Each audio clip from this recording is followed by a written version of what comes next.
समझाने के लिए हमें एक दिन न एक दिन कोई लीला जरूर करनी पड़ेगी। कुछ समय के पश्चात अर्जुन को भगवान ने साथ में लेकर स्वयं भगवान श्री कृष्ण कहा, अर्जुन आप भी मेरे साथ ब्राह्मण के रूप धारण करो। और ब्राह्मण के वेश में पांडवों के राज सदन में बनकर आए और बोले, राजन मैं अपने हाथ से बना भोजन करना चाहता हूं। भगवान श्री कृष्ण ने अर्जुन की शंका के निवारण के लिए ही इस प्रकार लीला की और पांडवों के सभा में आकर कहा, महाराज मुझे भोजन करना है, लेकिन ध्यान देना मैं स्वयं पाकी हूँ, मैं स्वयं अपने हाथ से ही भोजन बनाता हूँ, वो भी भोजन चंदन के लकड़ी से बनाता हूँ और कोई दूसरा काष्ठ से मैं बनाता ही नहीं। उस समय महाराज चंदन की लकड़ी तो पांडवों के पास था, लेकिन लकड़ी संपूर्ण भिंगा हुआ था, बारिश हो रही थी। युधिष्ठिर ने राजभवन में पता लगाया, परंतु कहीं भी चंदन की सूखा काष्ठ की लकड़ी नहीं मिला। सेवक ने नगर में गए, किंतु संयोग बस किसी के भी पास चंदन के सूखा लकड़ी नहीं मिला।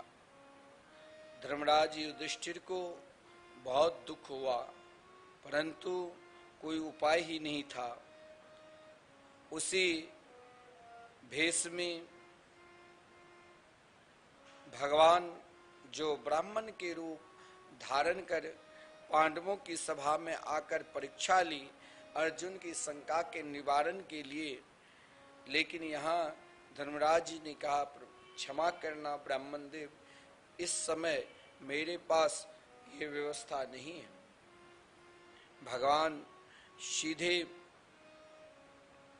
श्री कृष्ण और अर्जुन की, श्री कृष्ण और अर्जुन दोनों कर्ण की राजधानी पहुंचे और वहीं बात जो भगवान ने ब्राह्मण वेश धारण कराए थे, कर्ण के राज सदन में, राजसभा में कर्ण से कहा, महाराज, कर्ण ने कहा, ब्राह्मण देव आप समय पर आए हैं, पधारे हैं, आप भोजन करिए, आप मेरे भोजन स्वीकार करिए। ब्राह्मण देव ने कहा, देखो राजन, मैं भोजन जरूर करूंगा, लेकिन मेरा कुछ नियम है। मैं स्वयं पाकी हूं और वो भी कोई और लकड़ी से नहीं, चंदन के लकड़ी से ही मैं रसोई बनाकर तैयार करता हूं। कर्ण सेवकों से कहा, नगर में चंदन नाम जहां भी मिले ले आओ। सेवक ने कहा कि कहीं भी चंदन के लकड़ी नहीं है, सब जगह भींगा लकड़ी है। लेकिन कर्ण ने अपने सेवकों से नगर में चंदन न मिलने की बात सुनते ही धनुष चढ़ाया और राज सदन के मूल्यवान श्रेष्ठ अनेक कलाओं से युक्त जो मुख्य द्वार थे, मुख्य द्वार को जिसमें चंदन के लकड़ी थे और स्वयं जिस सिंहासन पर कर्ण बैठता था, जिस पलंग पर कर्ण सोता था, वो पलंग भी चंदन के ही बनी हुई थी। कर्ण ने संपूर्ण पलंग को, सिंहासन को, द्वार को स्वयं सैनिक को आदेश दिया कि अतिथि भूखे न जाए। चंदन की लकड़ी की व्यवस्था हो गई। अपने सिंहासन को कुल्हाड़ी से, अपने मुख दरवाजा को कुल्हाड़ी से काट कर व्यवस्था करवा दिया, क्योंकि कर्ण के अंदर एक क्षण में देर भी नहीं की और कर्ण ने तुरंत महाराज व्यवस्था कर दिया।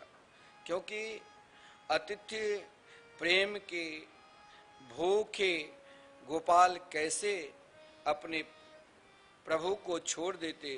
वहां से भगवान तृप्त होकर जब बाहर गए, भोजन बनाया और बाहर गए तृप्त होकर, तो अर्जुन से कहा कि अर्जुन, मैंने जो महादानी कर्ण की उपाधि दिया, कर्ण की विशेषता देख लिया। हे पार्थ, तुम्हारे राज सदन में भी द्वार, सिंहासन, पलंग चंदन के ही तो था, लेकिन धर्मराज उस चंदन को देने में सुखचाए और दो टुक शब्द में कहा कि मेरे पास, प्रभु क्षमा करना ब्रह्मन देव, मेरे पास इस समय चंदन की लकड़ी नहीं है। कृपणता की, दान में कभी कृपणता नहीं करना चाहिए, किंतु दान धर्म में सर्वश्रेष्ठ महादानी कर्ण की विशेषता आपने देख लिया, इसीलिए मैंने कर्ण को महादानी कहा।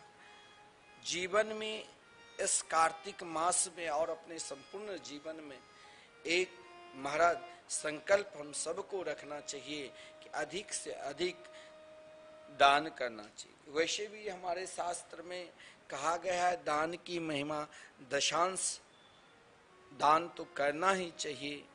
तो मैं उन भक्तों को बहुत बहुत श्री धाम वृंदावन से धन्यवाद देता हूँ कि श्री धाम वृंदावन में जो लगातार 30 वर्षों से संकीर्तन चल रहे हैं, इन संकीर्तन में अपने पूर्वजों के नाम से, अपने बच्चों के नाम से, स्वयं अपने नामों से जो संकीर्तन करा रहे हैं, अखंड 24 घंटे, एक दिन का संकीर्तन का कोई अधिक नहीं है, मात्र 1500 है। लेकिन हमें भी भगवान के निकट श्रेष्ठ दानवीर के उपाधि प्राप्त करना है और भगवान की नज़र में, वैसे तो जीव मात्र भगवान की नज़र में है, लेकिन जैसे कुछ विशेष व्यक्ति होता है जिसके ऊपर सब नज़र रखते हैं, उसी प्रकार भगवान जो दान करते हैं, परोपकार करते हैं, उनके ऊपर विशेष नज़र रखते हैं। आइए हम सब भागवत में प्रवेश करते हैं। कल की कथा के प्रसंग में हमने सुना श्रीमद् भागवत महापुराण के महात्म की कथा में, भागवत की महिमा में मंगलाचरण और सूत जी से शौनकादिक ऋषि ने प्रश्न किया कि श्री कृष्ण प्राप्ति कर्म शाश्वत साधनम तदा तद बदाधुना, कोई ऐसा उपाय बताओ जो घर और परिवार में रहकर श्री कृष्ण की प्राप्ति हो। श्री कृष्ण प्राप्ति की साधना श्रवण कर श्रीमान सूत जी ने महाराज शौनक जी को अनेक प्रकार की कामना, अनेक प्रकार की उपासना के विषय में बताया, लेकिन जिसके हृदय में एकमात्र श्री कृष्ण की प्राप्ति की जिज्ञासा हो जाए, श्री कृष्ण प्राप्ति की कामना हो जाए, तो फिर उसे दुनिया में कुछ चाहिए ही नहीं। उसे चाहिए तो केवल मेरे गोविंद, मेरे गोपाल। और क्योंकि सजनों ध्यान देना, ये शरीर आपके लिए बहुत प्रिय है, सबके लिए प्रिय है, लेकिन ये शरीर क्षण भंगुर है और इस शरीर से हमें संसार के भी संपूर्ण कार्य करना है और इसी शरीर से हमें भगवान को भी प्राप्त करना है। और इस शरीर की गिनती कहाँ तक है, तो श्रीमद् भागवत महापुराण में कहा गया है, कालव्याल मुखग्रास त्रासनास हे तेवे श्रीमद् भागवतम शास्त्रम कलोकिरेण भाषितम। यह शरीर जो क्षण भंगुर है, जन्म से ही क्षण भंगुर है। हमने जब जन्म लिया तो मेरे साथ मृत्यु भी साथ में जन्म लिया, काल भी साथ में जन्म लिया। यानी हम उस काल रूपी अजगर के ग्रास बने हुए हैं। और ये ग्रास सुरक्षित कब तक है? ये ग्रास कब तक सुरक्षित है? हम लोग कब तक सुरक्षित है? जब काल अपना मुख नहीं बंद कर लेता है। काल जिस समय जिस क्षण आप कह नहीं सकते हो। अभी आप कथा श्रवण कर रहे हो और कथा से निकलोगे, कब श्वास रुक जाए कोई बता सकता है? लेकिन वो बता सकता है। मरता कौन नहीं, आपको पता है ना? मरता कौन नहीं, सदा अमर कौन रहते हैं? जो स्वयं को अपने आप में नहीं है, स्वयं को अपने आप में, यानी इस देहाभिमान को त्याग कर स्वयं को अपने आप भगवान के हो चुके हैं कि मैं भगवान का हूं और भगवान हमारे हैं। वो कभी मरते नहीं। महाराज, क्या वेद व्यास जी, क्या श्री तुलसीदास जी, क्या श्री कबीरदास जी, क्या श्री सूरदास जी, क्या श्री रंती देव जी, क्या मीराबाई, क्या करमितीबाई, क्या कबीरदास जी, क्या रैदास जी, ये सब कभी मरे नहीं। शरीर जन्म लेता है, शरीर मरता है। जो भगवान के हो चुके हैं, जिसने अपने जीवन में स्पष्ट कहा गया है श्रीमद् भागवत महापुराण के महात्म्य में, अगर आप स्वयं को जीना चाहते हो तो ऐसे जियो कि मैं भगवान के हूं और भगवान हमारे हैं। और इसके लिए जीना है तो क्या है? श्रीमद् भागवतम शास्त्र। हम लोगों को क्या है, एक क्षण में बहाना बाजी, एक क्षण में हम दूसरे के ऊपर दोषारोपण कि मैं भगवान इष्ट की पूजन कैसे करूं, किस देवता की पूजन करूं और किस देवता की पूजन नहीं करूं, क्योंकि मेरे जीवन में अभी तक सद्गुरु मिले नहीं। और हमारे शास्त्र में कहा गया है बिना सद्गुरु का ये जीवन जो है कैसा है? जैसे जिलेबी बनाते हुए दिखा, बिना चाशनी, उसमें मीठा नहीं दिया जाए, चाशनी की घोल नहीं दिया जाए तो जिलेबी खाओगे तो जीवा काट दे। वैसे बिना सद्गुरु का जीवन है। लेकिन सद्गुरु अभी तक हमारे जीवन में मिला ही नहीं। कहां सद्गुरु को ढूंढूं, कहां महापुरुष मिलेंगे? बोले महापुरुष ने तुम्हारे लिए सद्गुरु ढूंढ दिए हैं, केवल तुम्हारी निष्ठा होनी चाहिए। बोली कौन सी निष्ठा? तो श्रीमद् भागवतम शास्त्रम। सद्गुरु मिल चुके हैं तो मंत्र भी जरूरी है। तो सद्गुरु के रूप में कौन है? आदरणीय श्रीमान सुखदेव जी महाराज, जिसने हमें गुरु मंत्र क्या दिया है? श्रीमद् भागवत महापुराण के श्लोक। जिन श्रीमद् भागवत के एक श्लोक में संपूर्ण धर्मशास्त्र, संपूर्ण दर्शन शास्त्र, संपूर्ण शास्त्र विद्यमान है। क्योंकि श्रीमद् भागवत महापुराण साक्षात नाम पुराण है। इसीलिए तो मैं आपसे कहता हूं कि आप जो विश्व में प्रथम बार श्रीधाम वृंदावन में जो भागवत मंदिर बनने जा रहे हैं, आप जरूर इसमें गोता लगा लीजिए। और एक श्लोक जो 18,000 श्लोक में एक श्लोक को कम से कम दान करिए। कोई ज्यादा ही नहीं है, आपके नाम से एक श्लोक पत्थर पर लगा रहेगा और मात्र 5101 श्लोक। क्योंकि सद्गुरु के रूप में आपको अगर सद्गुरु नहीं मिले तो श्रीमद् भागवतम शास्त्रम कलो किरेन भाषितम। इस कलयुग में सद्गुरु कौन है? तो भगवान सुखदेव जी। और मंत्र क्या है? तो भागवत के मंत्र। आप भागवत के निरंतर एक मंत्र एक श्लोक का भी नित्य गान करते हैं तो आपको वही एक श्लोक श्री कृष्ण से मिला दें।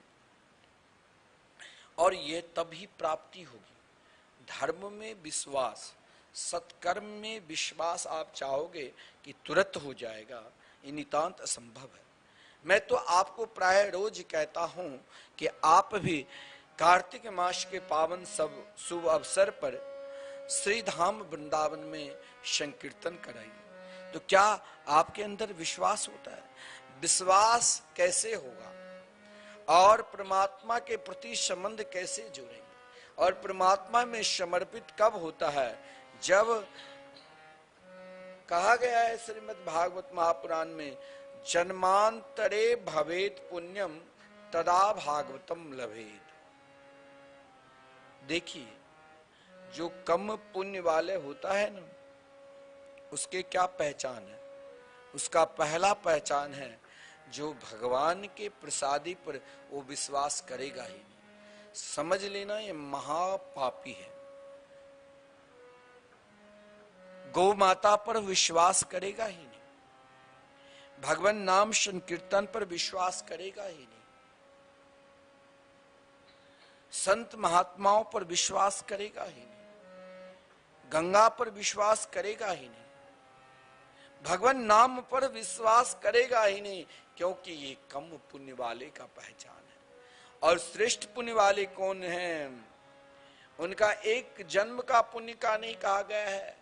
जन्मांतरे भवेत पुण्यम तदा भागवतम लभेत। एक जन्म कौन के, जब अनेक जन्म के पुण्य एकत्रित होते हैं, उन पुण्य के फल है कि आपकी रुचि भगवान नाम संकीर्तन के प्रति है, आपकी रुचि भगवान की कथा के प्रति है, आपकी रुचि श्री धाम वृंदावन की प्रति है। ये समझ लेना, ये पुण्य के फल है। ये कोई आप सोच लेना कि ये आपका अपना मन से, अगर आप श्री धाम वृंदावन आए हो और श्री धाम वृंदावन में जो निरंतर अखंड संकीर्तन चल रहे हैं, यह श्री अखंड संकीर्तन में समर्पित हो, तो ये आप इनको साधारण मानना है। ये आपका पुण्य का फल है। देखिए, महाराज परीक्षित अपने जीवन में, हमारे जीवन में हम पकड़ते हैं संसार की वस्तु के, पकड़ो ऐसा नहीं है, लेकिन उसमें त्याग भी रखो। महाराज परीक्षित तो संपूर्ण पृथ्वी के सम्राट थे, लेकिन जब उनके हृदय में श्री कृष्ण प्रेम के उस सरोवर में डूब गए, तो ऋषि तो एक बहाना था, श्राप तो एक बहाना था, और महाराज श्रृंगी ऋषि के द्वारा प्राप्त श्राप तो बहाना था। महाराज परीक्षित को तो श्री कृष्ण की प्राप्ति करना है। इसीलिए महाराज संसार में आप देखिए, वृंदावन आए हो ना, कल्पवास कर रहे हो ना, और इस कल्पवास में आकर आपका मन बुरा नहीं मानना। 24 घंटे में घर कितने घंटे भेज देते हो? 18 घंटे। मंदिर में भी जाते हो तो पहले परिवार वाले को देखो, अभी मैं मंदिर घूम रहा हूँ, अभी मैं अमुक धर्मशाला में ठहरा हूँ, अमुक होटल में ठहरा हूँ, अमुक आश्रम में ठहरा हूँ। आप घुमाते रहते हो, देखो ये है। दिन रात आपका चिंतन कहाँ? क्योंकि वो सब आपका है। परंतु महाराज परीक्षित ने एक क्षण में संपूर्ण सांसारिक कार्य छोड़कर, और ये कार्य आप चाहोगे कि हमें छूट जाए। बोलता तो बहुत लोग कि हम मोह माया से अलग है, लेकिन समझ लेना ये 100% झूठ बोल रहे हैं। जिसके अंदर मोह नहीं है वो ठाकुर से क्या प्रेम करेंगे? जिसके अंदर माया नहीं है वो भगवान की इस लौकिक संसारिक, जिसने इस संसार को बनाया, उसे क्या पहचानेंगे? माया और मोह, उसे आप भगवान में समर्पित कर दो। और जब आप पूर्ण रूप से समर्पित कर दोगे, तब वही माया आपके लिए भजन माधव से मिला देंगे, वही मोह आपको परमात्मा से हो जाएंगे। महाराज परीक्षित ने अपने जीवन में ममता जो संपूर्ण आसक्ति को छोड़कर और अपनी बुद्धि को मतिम कृष्ण ने, जब आप इस कार्तिक मास के पावन शुभ अवसर पर श्री धाम वृंदावन आए हो, एकमात्र श्री धाम वृंदावन में हरि नाम संकीर्तन महामंत्र का निरंतर संकीर्तन करते रहो, सत्संग करते रहो, बाकी कुछ सोचो ही नहीं। और भगवान ने समर्थ दिया है तो करो श्री धाम वृंदावन संकीर्तन। केवल प्राणी मात्र का कल्याण भगवान नाम संकीर्तन में ही। महाराज परीक्षित ने मतिम कृष्ण ने अपने बुद्धि को श्री कृष्ण के चरणार बिंद में लगा दिया। लेकिन अगर आपके जीवन में श्रद्धा नहीं है तो सब कुछ व्यर्थ। इसलिए श्रद्धानो महामना, परम महाभागशाली महाराज परीक्षित पूर्ण रूप से श्रद्धा के साथ भगवान में समर्पित हो चुके थे। इसीलिए तो आदरणीय श्रीमान सुखदेव जी जैसे परम विरक्त महापुरुष, और श्रीमान सुखदेव जी कौन है आप जानते हो?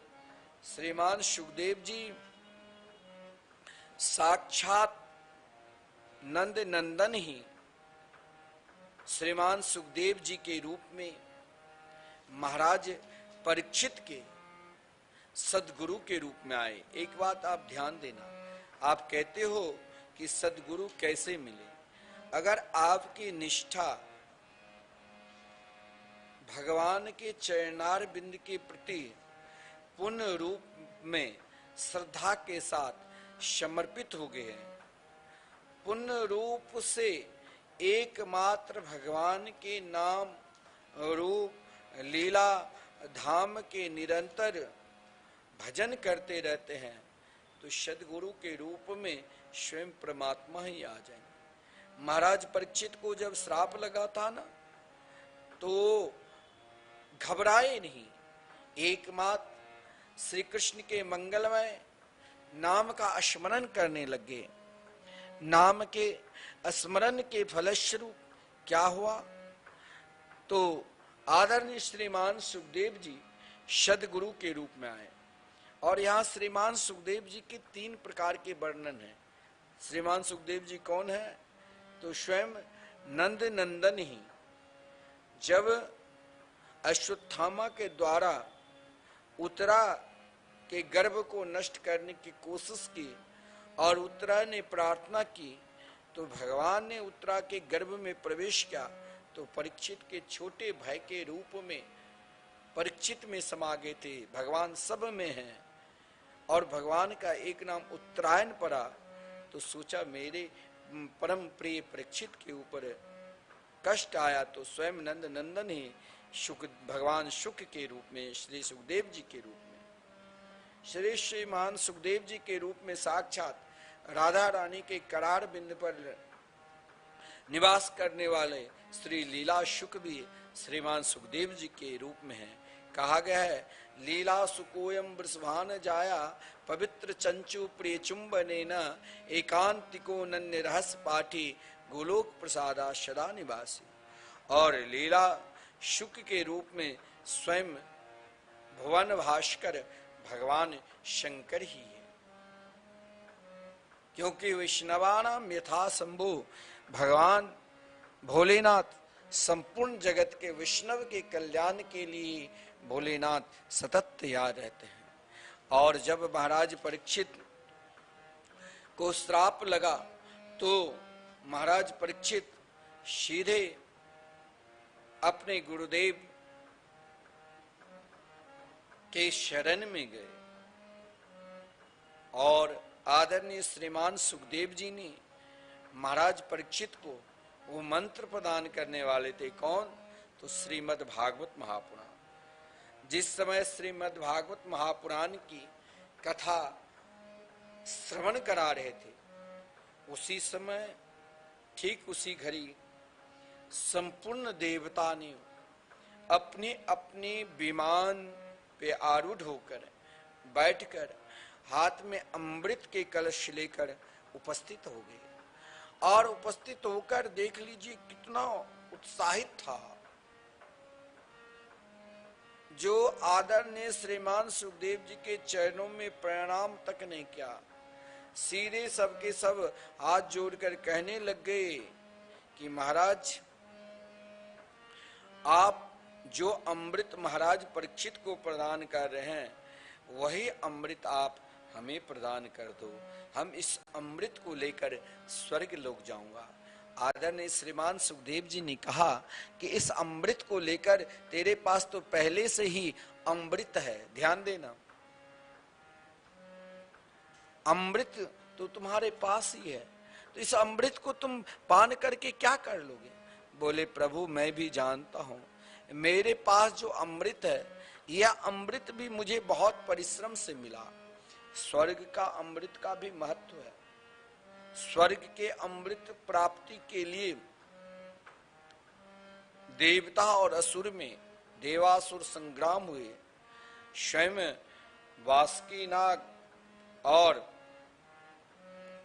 मंदरगिरी पर्वत, मंदराचल पर्वत को जहां रही और वासुकी नाग को ऋषि बनाकर समुद्र मंथन हुआ था। अनेक प्रकार के 14 प्रकार के रत्नों में महत्वपूर्ण रत्न अमृत निकला था, जिसे प्राप्त के लिए देवता भी तरस रहे थे और दैत्य भी। दोनों में भयंकर युद्ध हुआ, देवासुर संग्राम। ना जाने कितने लाख शहीद हुए होंगे।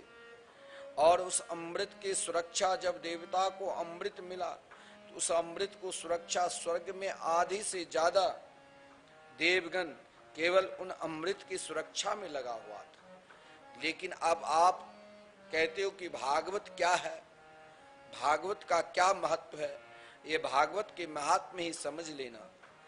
जहां स्वर्ग के कम से कम आधे से भी ज्यादा देवगण जिस स्वर्ग के अमृत की सुरक्षा में लगे हुए थे,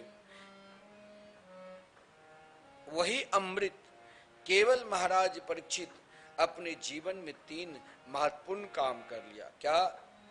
जब ही सुना कि मुझे 7वें दिन मरना होगा, तो एकमात्र संपूर्ण ममता को त्यागना। देखिए, मरते दम तक हम अपने तिजोरी नहीं खोलते हैं लौकर। विश्वास नहीं होता है कि मैं किसे दूं। मैं आपको अधिक नहीं कहता हूं कि आप स्वयं अपना कल्याण के लिए श्री धाम वृंदावन संकीर्तन करो। सामर्थ्य है तो आप जब तक जिंदा है और मरणोपरांत भी आपके नाम से संकीर्तन चलते रहे। 21,000 क्या होता है? और एक दिन का संकीर्तन में कोई अधिक नहीं, मात्र 1500। अब आप ध्यान देना, इस प्रसंग को बड़ा महत्वपूर्ण प्रसंग है। जब स्वर्ग से अमृत आया तो उन अमृत को देखकर आदरणीय श्रीमान सुखदेव जी महाराज परीक्षित को समझा रहे हैं, इस अमृत को भी साधारण मत समझे।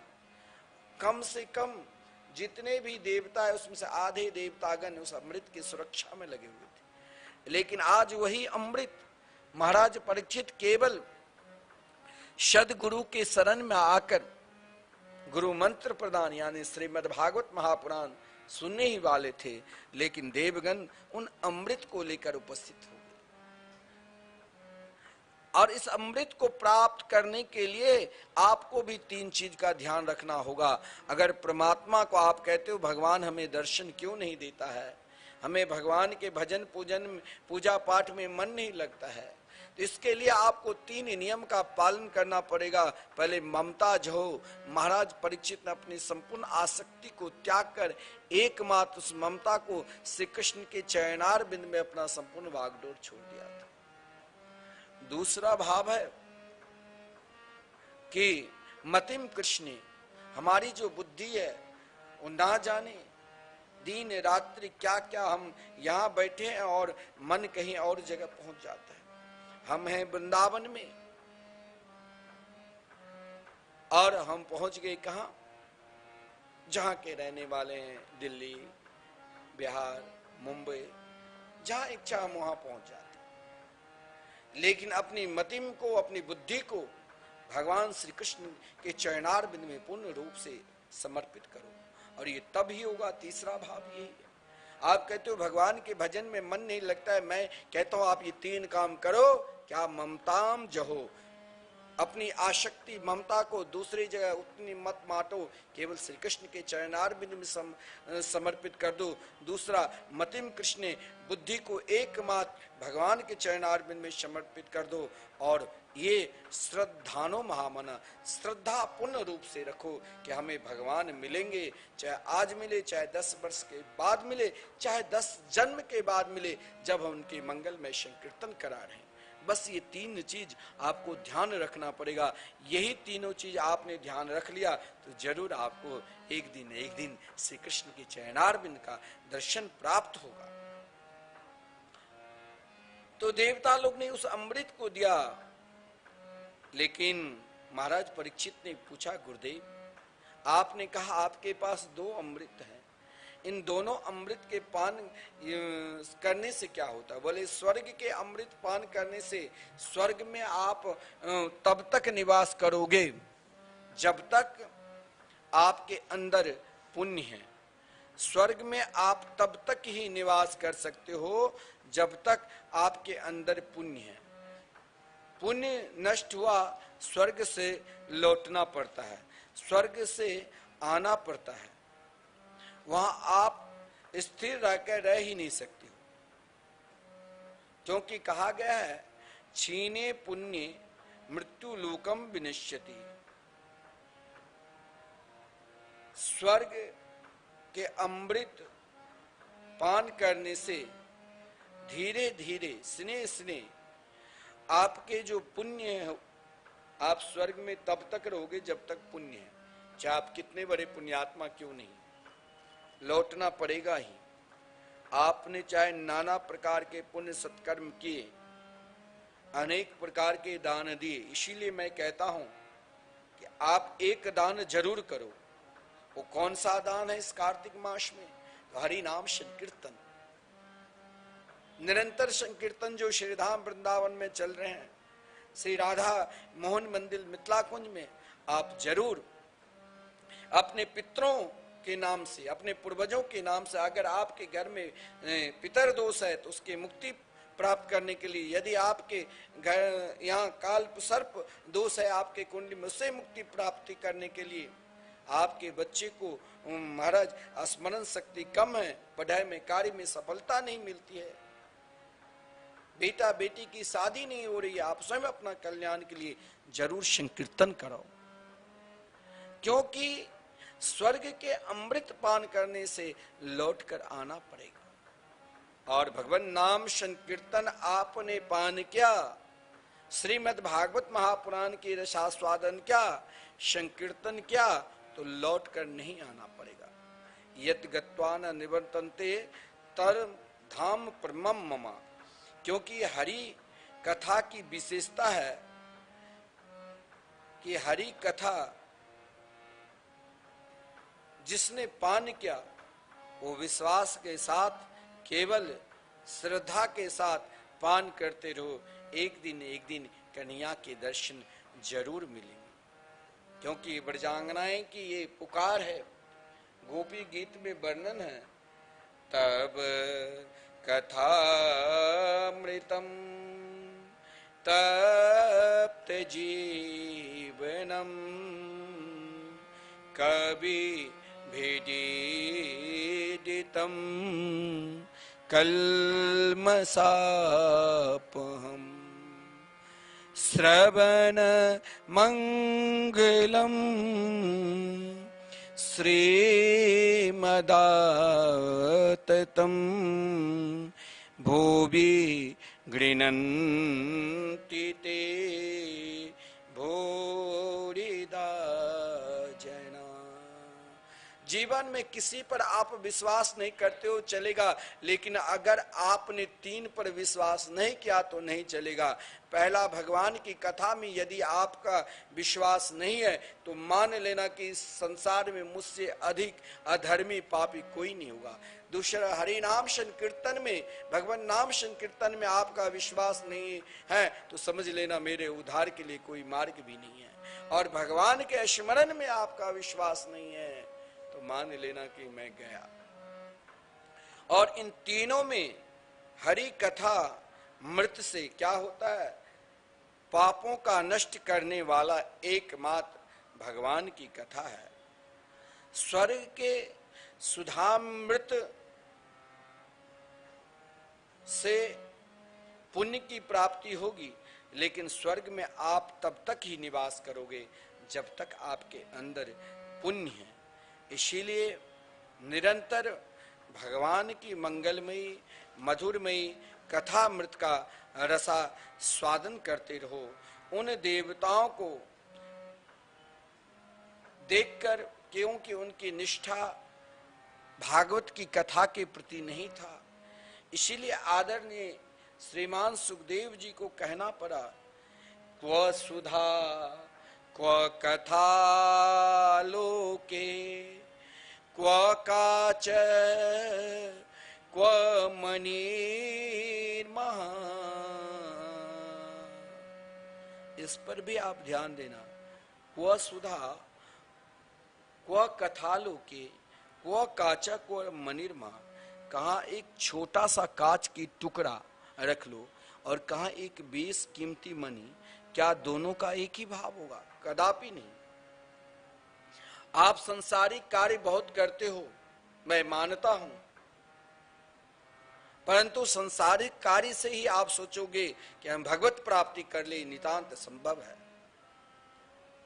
क्योंकि भगवत प्राप्ति के एक ही मात्र साधन है, एक ही मात्र उपाय है। क्या? वो भगवान के मंगलमय मधुरमय आनंदमय नाम की शरण लेना ही पड़ेगा। जब तक आप भगवान के मंगलमय नाम की शरण नहीं ले रहे हो, तब तक आप जो भी कार्य करते हो, उस कार्य से, उस पुण्य से आप स्वर्ग तक तो प्राप्त कर सकते हो, लेकिन उससे आगे जो दिव्य वृंदावन है, धामनिष्ठ नहीं हो सकते हो, गोलोक धामनिष्ठ नहीं हो सकते हो, और श्रीधाम वृंदावन निष्ठ नहीं हो सकते। क्योंकि ये श्रीधाम वृंदावन की प्राप्ति हो जाए तो समझ लेना आपने बेस कीमती मणि की प्राप्ति कर लिया है। लेकिन ये बेस कीमती मणि उन व्यक्तियों के अंदर विश्वास नहीं होता है। किसे? जिसने कभी संत के वाणी पर विश्वास किया ही नहीं, जिसने कभी भगवान नाम संकीर्तन पर विश्वास किया ही नहीं, जिसने कभी भगवान की कथा पर विश्वास किया ही नहीं, वही तो अभक्त है। और यहां आदरणीय श्रीमान सुखदेव जी को कहना पड़ा, अभक्तां तां सवेज्ञाय न ददो सकथामृतम्। अभक्त प्राणी को भगवान के मंगल में नाम के ऊपर विश्वास नहीं होता। देवता को अभक्त जानकर आदरणीय श्रीमान सुखदेव जी महाराज ने श्रीमद् भागवत महापुराण प्रदान नहीं की। लेकिन एक बात ध्यान देना, अभिमानी ईर्षालु ये आपके पीछे छोड़ेंगे नहीं, तब तक नहीं छोड़ेंगे जब तक या तो जीत अंतिम श्वास तक जीत जाए या हार जाए। देखो दुर्योधन अभिमान का प्रतीक था, अधर्म का प्रतीक था, और दुर्योधन ने तब तक लड़ता रहा पांडवों के साथ जब तक वो मर नहीं गए।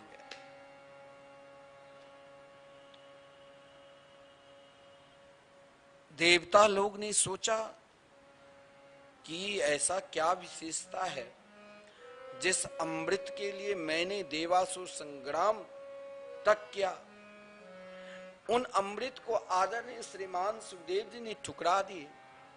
और श्रीमद् भागवत महापुराण, मैं आपसे इसीलिए कहता हूं, आपने मंदिर बहुत बनाए होंगे, मंदिर में सहयोग भी बहुत किए होंगे, गांव गांव शहर शहर हर जगह आप जहां भी जाओगे आपको मंदिर मिलेगा ही। उसमें उन मंदिर में भगवान के दिव्याति दिव्य रूप माधुर्य मिलेगा ही। लेकिन आपने कहीं श्रीमद् भागवत महापुराण के मंदिर को दर्शन किए?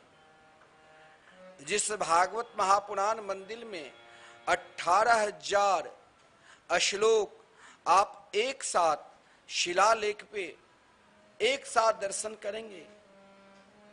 जब भी आप कभी श्री धाम वृंदावन आओगे और इस कार्तिक मास में लाखों लोग परिक्रमा लगाते हैं, और आप जब परिक्रमा लगाते हुए अटल वन में प्रवेश करोगे, जहां केवल दृढ़ता और विश्वास का उपदेश भगवान ने ब्रजवासियों को दिया, गोपियों को दिया, उन अटल वन में श्री राधा मोहन मंदिर में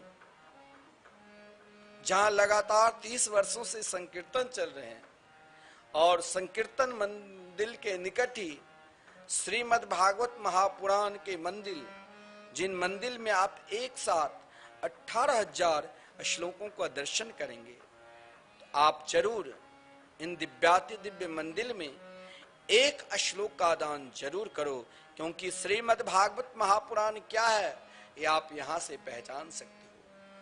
भागवत को पहचानना है तो यहां देखो कि समस्त देवता, आप जिस देवता की उपासना करते हो, उन समस्त देवतागण सीधे ब्रह्मा जी के पास जाकर ब्रह्मा जी से प्रार्थना की, महाराज ये लो मेरा सारा पुण्य, और इतना ही नहीं, आपके पास भी जो भी कुछ है उनको भी आप संपूर्ण शद ग्रंथ को एकत्रित कर दो। और ये श्रीमद् भागवत महापुराण में ऐसी क्या विशेषता है जिस कारण आदरणीय श्रीमान सुखदेव जी ने मेरे अमृत को ठुकरा दिया है। ब्रह्मा जी ने अपने ब्रह्मलोक में एक तराजू पर संपूर्ण देवताओं के पुण्य, वेद, महाभारत, संपूर्ण सदग्रंथ, संपूर्ण तीर्थ, व्रत, उपासना के फल को एक पल्ला पर रख दिया, और श्रीमद् भागवत महापुराण के फल एक जगह रख दिया, जहां पर संपूर्ण देवताओं के पुण्य का फल, संपूर्ण देवताओं के महाराज आशीर्वाद का फल था, वो तो ज्यों का त्यों ही पल्ला ऊपर उठा, और जहां श्रीमद् भागवत महापुराण विराजमान थे, वहां ब्रह्मा जी को साक्षात श्री राधा कृष्ण के स्वरूप का दर्शन हुआ। वो यथावत विराजमान ही रहे। ब्रह्मा जी ने सोचा मुझसे अपराध हो गया, अब मैं किसे बताऊं कि मैंने तो भगवान की परीक्षा ले ली। ब्रह्मा जी भगवान के मंगलमय नाम का स्मरण करने लग गए। देखिए, जब आप अधिक उलझन में आ जाए ना, थोड़ा मानसिक चिंता होने लग जाए, घबराहट होने लग जाए, बेचैनी आ जाए, तो इन सब के लिए मैं दवा आपको बता रहा हूं। घबराहट की दवा, बेचैनी की दवा, मानसिकता की दवा, जो चिंतातुर दिन रात मानसिकता में डूबे रहते हो, इनकी दवा है। क्योंकि श्रीमद् भागवत महापुराण में लिखा है कि जब जीवन में अधिक विपत्ति आ जाए, चिंता आ जाए, तो भगवान हरि का स्मरण करना चाहिए। हरि स्मरणम सर्व विपत्ति विमुक्षणम। भगवान का जब आप किसी भी उलझन में पड़ जाओ तो उस उलझन में घबराओ नहीं, आप एकमात्र भगवान के मंगलमय नाम की शरण में चले जाओ। नाम भगवान क्या करेंगे? जो आपके संपूर्ण उलझन को समाप्त कर अपने रूप से मिला देंगे, अपने स्वरूप से मिला देंगे। अब ब्रह्मा जी उलझन में पड़ गए कि मैंने तो भागवत जी की परीक्षा ली। उसी समय देवर्षि नारद जी बीना बजाते हुए, हरि का गुण गाते हुए ब्रह्मा जी के निकट आए, और ब्रह्मा जी को उलझन को देखकर देवर्षि नारद जी तानपुरा लेकर संकीर्तन करने लगे। मैंने कहा कि इन दवाओं को आप नोट कर लेना। यदि आप अधिक उलझन में पड़े हो, मानसिक चिंता है, मन बेचैनी है, कहीं मन नहीं लगता है, और कोई दुख आ चुका है, उन संपूर्ण बीमारी की एक ही दवा है, क्या? हरिस्मरणम सर्व विपत्ति विमुक्षणम। उसी समय आप भगवान के स्मरण करने लग जाओगे तो रोग अपने निरोगी बन जाओगे, रोग मुक्त हो जाओगे। ब्रह्मा जी कुछ ही देर चिंतातुर में था, देवर्षि नारद जी ने आकर कहा, आप भगवान के मंगलमय नाम की स्मरण करो। नाम के स्मरण करने मात्र से ही सज्जनों, केवल आप अपने जीवन को भगवान के मंगलमय नाम में लगा दो, आपके संपूर्ण उलझन समाप्त हो जाएगी। ब्रह्मा जी ने 4 बार भागवत की परिक्रमा लगाए और कहा, मैं कभी अपने जीवन में मैंने देख लिया संपूर्ण देवताओं का पूजन का फल, संपूर्ण तीर्थ व्रत की उपासना की फल, संपूर्ण वेद की सार तत्व का फल एकमात्र श्रीमद् भागवत महापुराण की शरणागति स्वीकार करने मात्र से है, क्योंकि भागवत साक्षात नाम पुराण है। भागवत में ऐसा कोई भी श्लोक नहीं है जिनमें भगवान की नाम नहीं है। इसीलिए सज्जनों, मैं आपसे बार बार कहता हूं कि आप स्वयं को भगवान के मंगलमय नाम में समर्पित हो जाओ, संकीर्तन करने लग जाओ, क्योंकि इस कलिकाल में भगवान के मंगलमय नाम से सर्वोपरि कुछ है ही नहीं। यद्यपि देवर्षि नारद जी ब्रह्मा जी से ही श्रीमद् भागवत महापुराण की प्राप्ति किया, लेकिन विधि विधान पूर्वक देवर्षि नारद जी ने शनकादिक के द्वारा संपूर्ण श्रीमद् भागवत महापुराण की रसा स्वादन की, क्योंकि संत निरंतर एक ही प्रयास में रहते हैं। संत का प्रयास क्या है? मैं भी आपसे कहता हूं ना, श्रीधाम वृंदावन में विश्व में प्रथम बार श्रीमद् भागवत महापुराण के मंदिर बनने जा रहे हैं।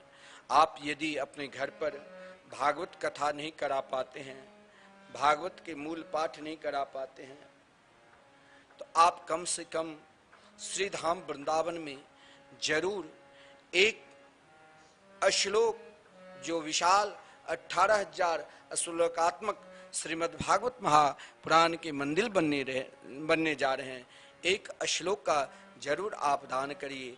उन श्लोक का व्यय कोई अधिक नहीं है, मात्र आप टीवी स्क्रीन पर देख रहे हैं 5100 है। आप अपने आप को भागवत में समर्पित हो जाइए, और भागवत में समर्पित होने से, क्योंकि इस कलयुग में अगर आपने भागवत की सेवा की, भागवत की सेवा से साक्षात आप प्रत्यक्ष श्री कृष्ण की ही सेवा कर रहे हैं, क्योंकि भागवत कोई और चीज नहीं है। तेन बांग मई मूर्ति प्रत्यक्षा वर्तते हरे, भागवत साक्षात श्री कृष्ण के ही स्वरूप है। और संत महात्मा निरंतर प्राणी मात्र भागवत से जुड़े, भगवान से जुड़े, उनके मंगलमय नाम कीर्तन से जुड़े, यही संत का प्रयास रहता है। देवर परम नाम निष्ठ है, श्रेष्ठतम नाम निष्ठ में देवर्षि नारद जी के, श्री व्यास जी के, श्री वाल्मीकि जी के, जो बड़े बड़े महापुरुषों के नाम है, उनके अग्रणी देवर्षि नारद जी है। देवर्षि नारद जी क्या कभी उलझन में पड़ सकते हैं? नहीं। हम लोग जो जीव मात्र उलझन में पड़े हुए हैं, उसे सुलझाने के लिए आदरणीय श्रीमान सूत जी वर्णन करते हैं।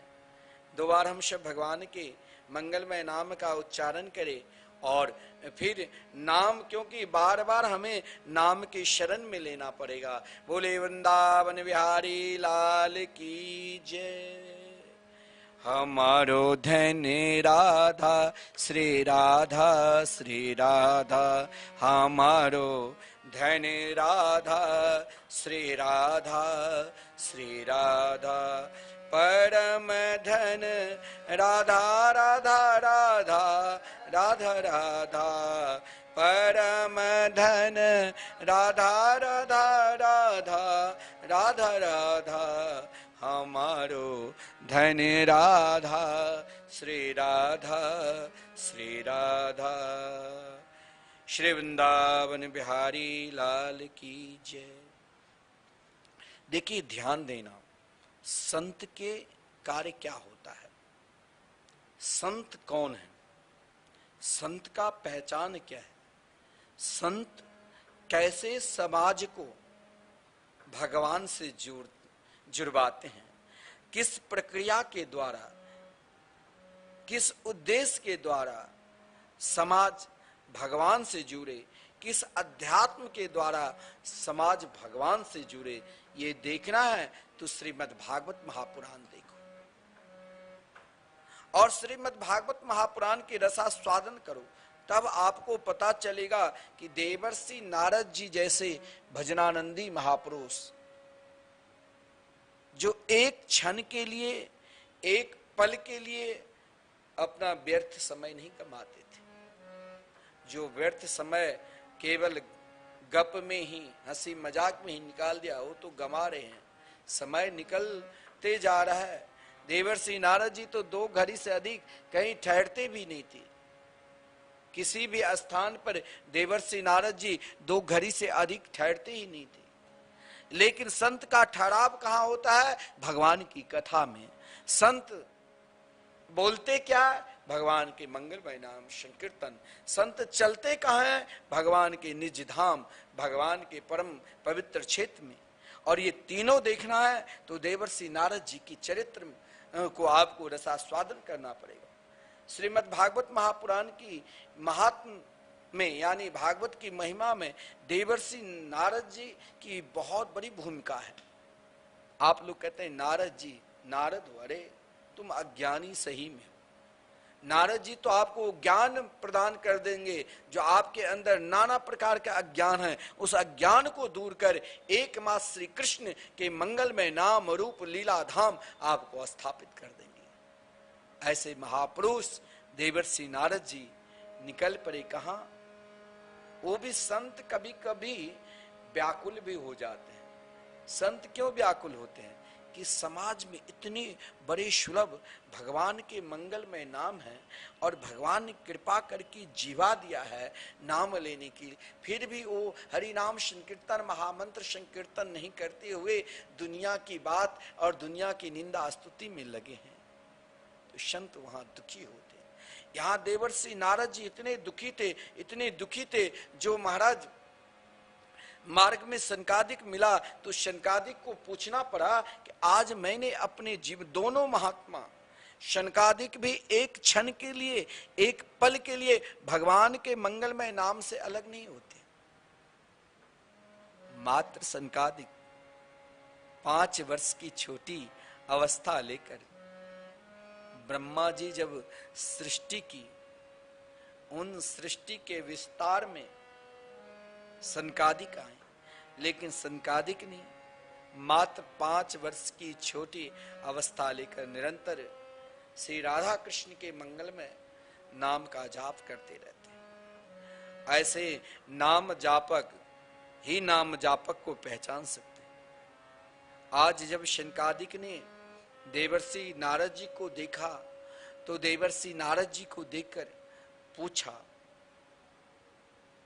ध्यान देना, बड़ा महत्वपूर्ण ये कथा है। और महाराज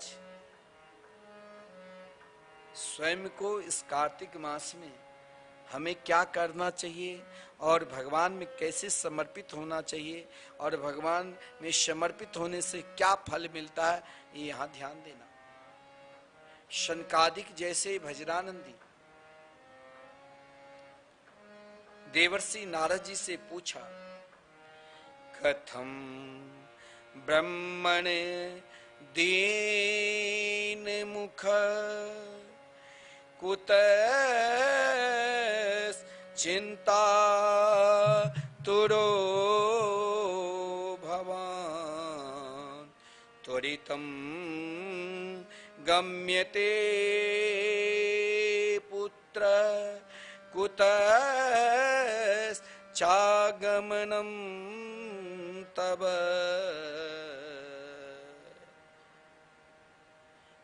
एक समय की ये घटना है, बात है कि जब दोनों संत का मिलन एक ही जगह हुआ, बद्रीनाथ धाम में। शनकादिक चारों भाई निरंतर बद्रीनाथ धाम में सत्संग करते थे और उसी सत्संग की इच्छा लेकर विचरण करते रहते थे कि कहाँ ध्यान भजन पूजन आदि निरंतर एकांत में करूं, और सत्संग का भाव लेकर एकांत में विचरण करते हुए निरंतर भगवान के मंगलमय नाम का स्मरण करते थे। उसी समय मार्ग में बीना बजाते हुए हरि का गुण गाते हुए देवर्षि नारद जी का दर्शन हुआ। दोनों संतों का मिलन अलौकिक है। देवर्षि नारद जी ने पूछा कि महाराज कथम ब्रह्मन दीनम खा, आज मैंने एक नाम जापक महात्मा को देख रहा हूं कि ये नाम जापक महात्मा भी उदास, और ऐसा उदास नहीं बोलना पड़ा कि आपका मुख आज लटका क्यों है। 4 प्रश्न किए कि मुख उदास क्यों है, लटका क्यों है।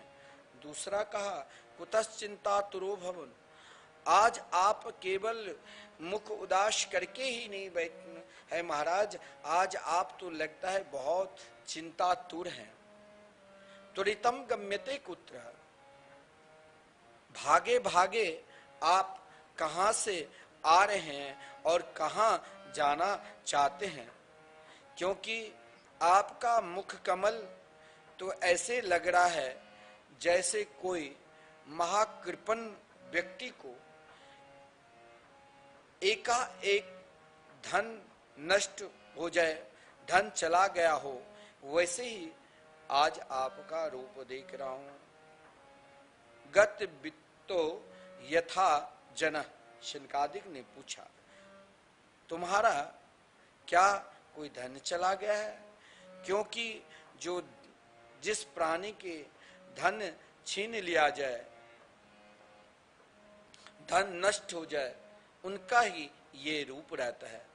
संत महापुरुष के पास तो ऐसे धन है जिस धन को केवल वही समझता है, जिस धन को केवल वही पहचान सकता है जो निरंतर उस धन को एकत्रित करते हैं। कौन सा धन? तो भगवान नाम, भगवान नाम संकीर्तन।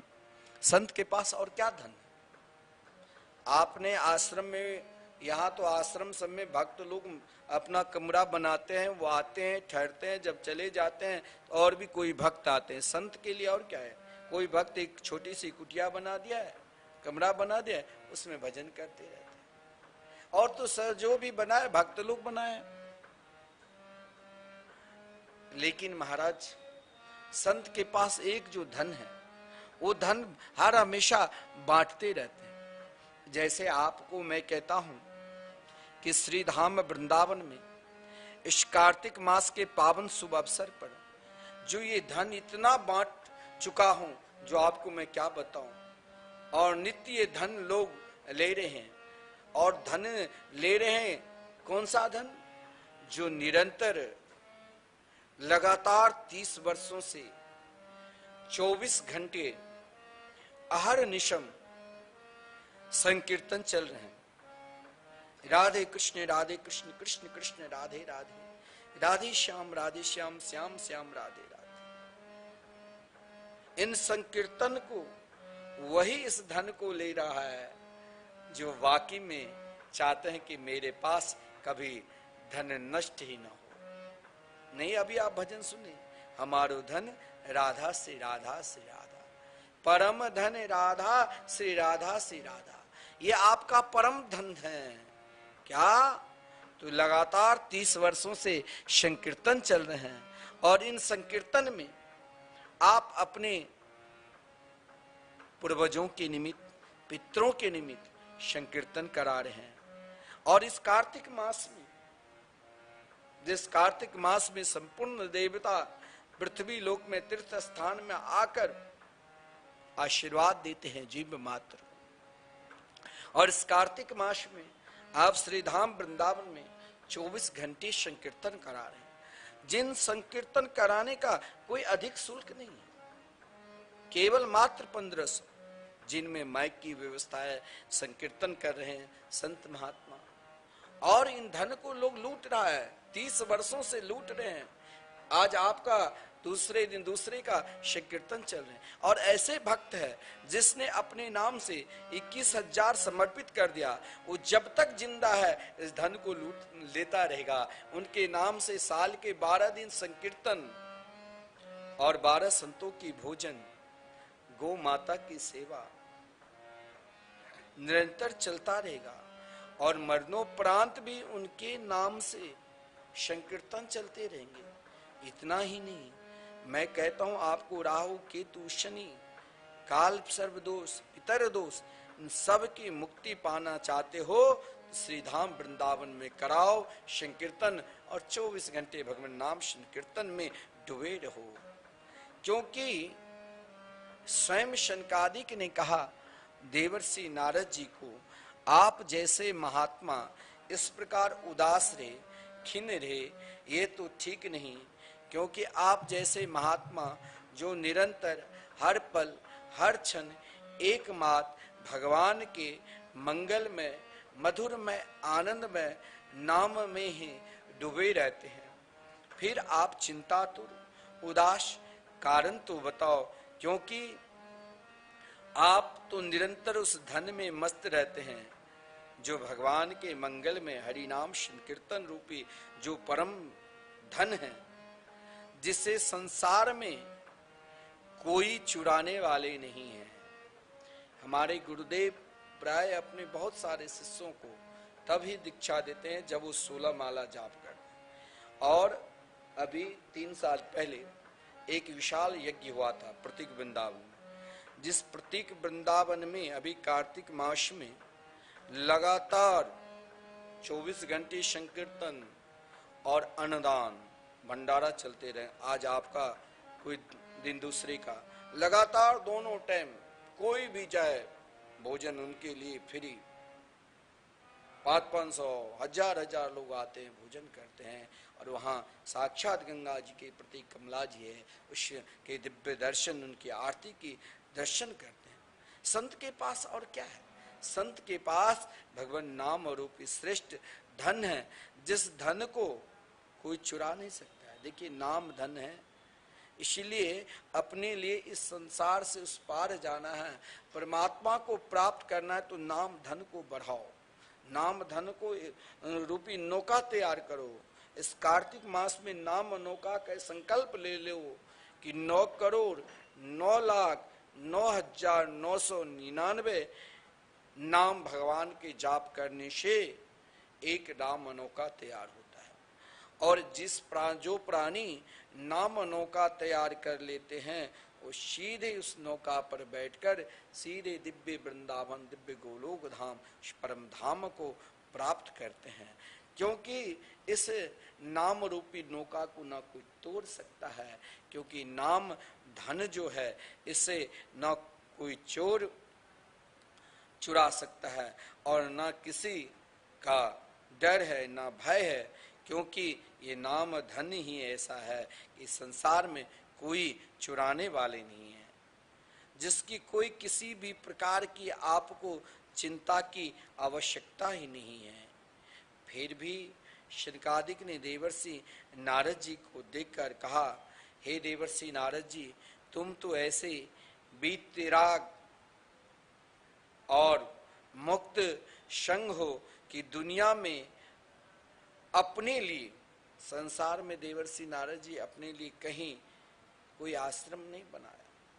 अगर ध्रुव जी को या प्रहलाद जी की माँ को 100 वर्ष तक भागवत धर्म के उपदेश भी दिया तो गिरिराज जी के पावन तलहटी में नित्य गिरिराज जी की परिक्रमा करते हुए, और गिरिराज जी के पावन तलहटी पर देवर्षि नारद जी की कुंड है, जहाँ एक सुंदर दिव्य पंच वृक्ष है, पंच एक ही वृक्ष में 5 रंग के पत्ते निकले हैं, पंच पल्लव पीपल के वृक्ष, उसके निकट ही 100 वर्ष तक आप जब कभी गिरिराज जी गोवर्धन जाओ तो जरूर देवर्षि नारद जी के कुटिया, जहाँ देवर्षि नारद जी ने बट वृक्ष के नीचे कयादु को 100 वर्ष तक भागवत धर्म का उपदेश दिया।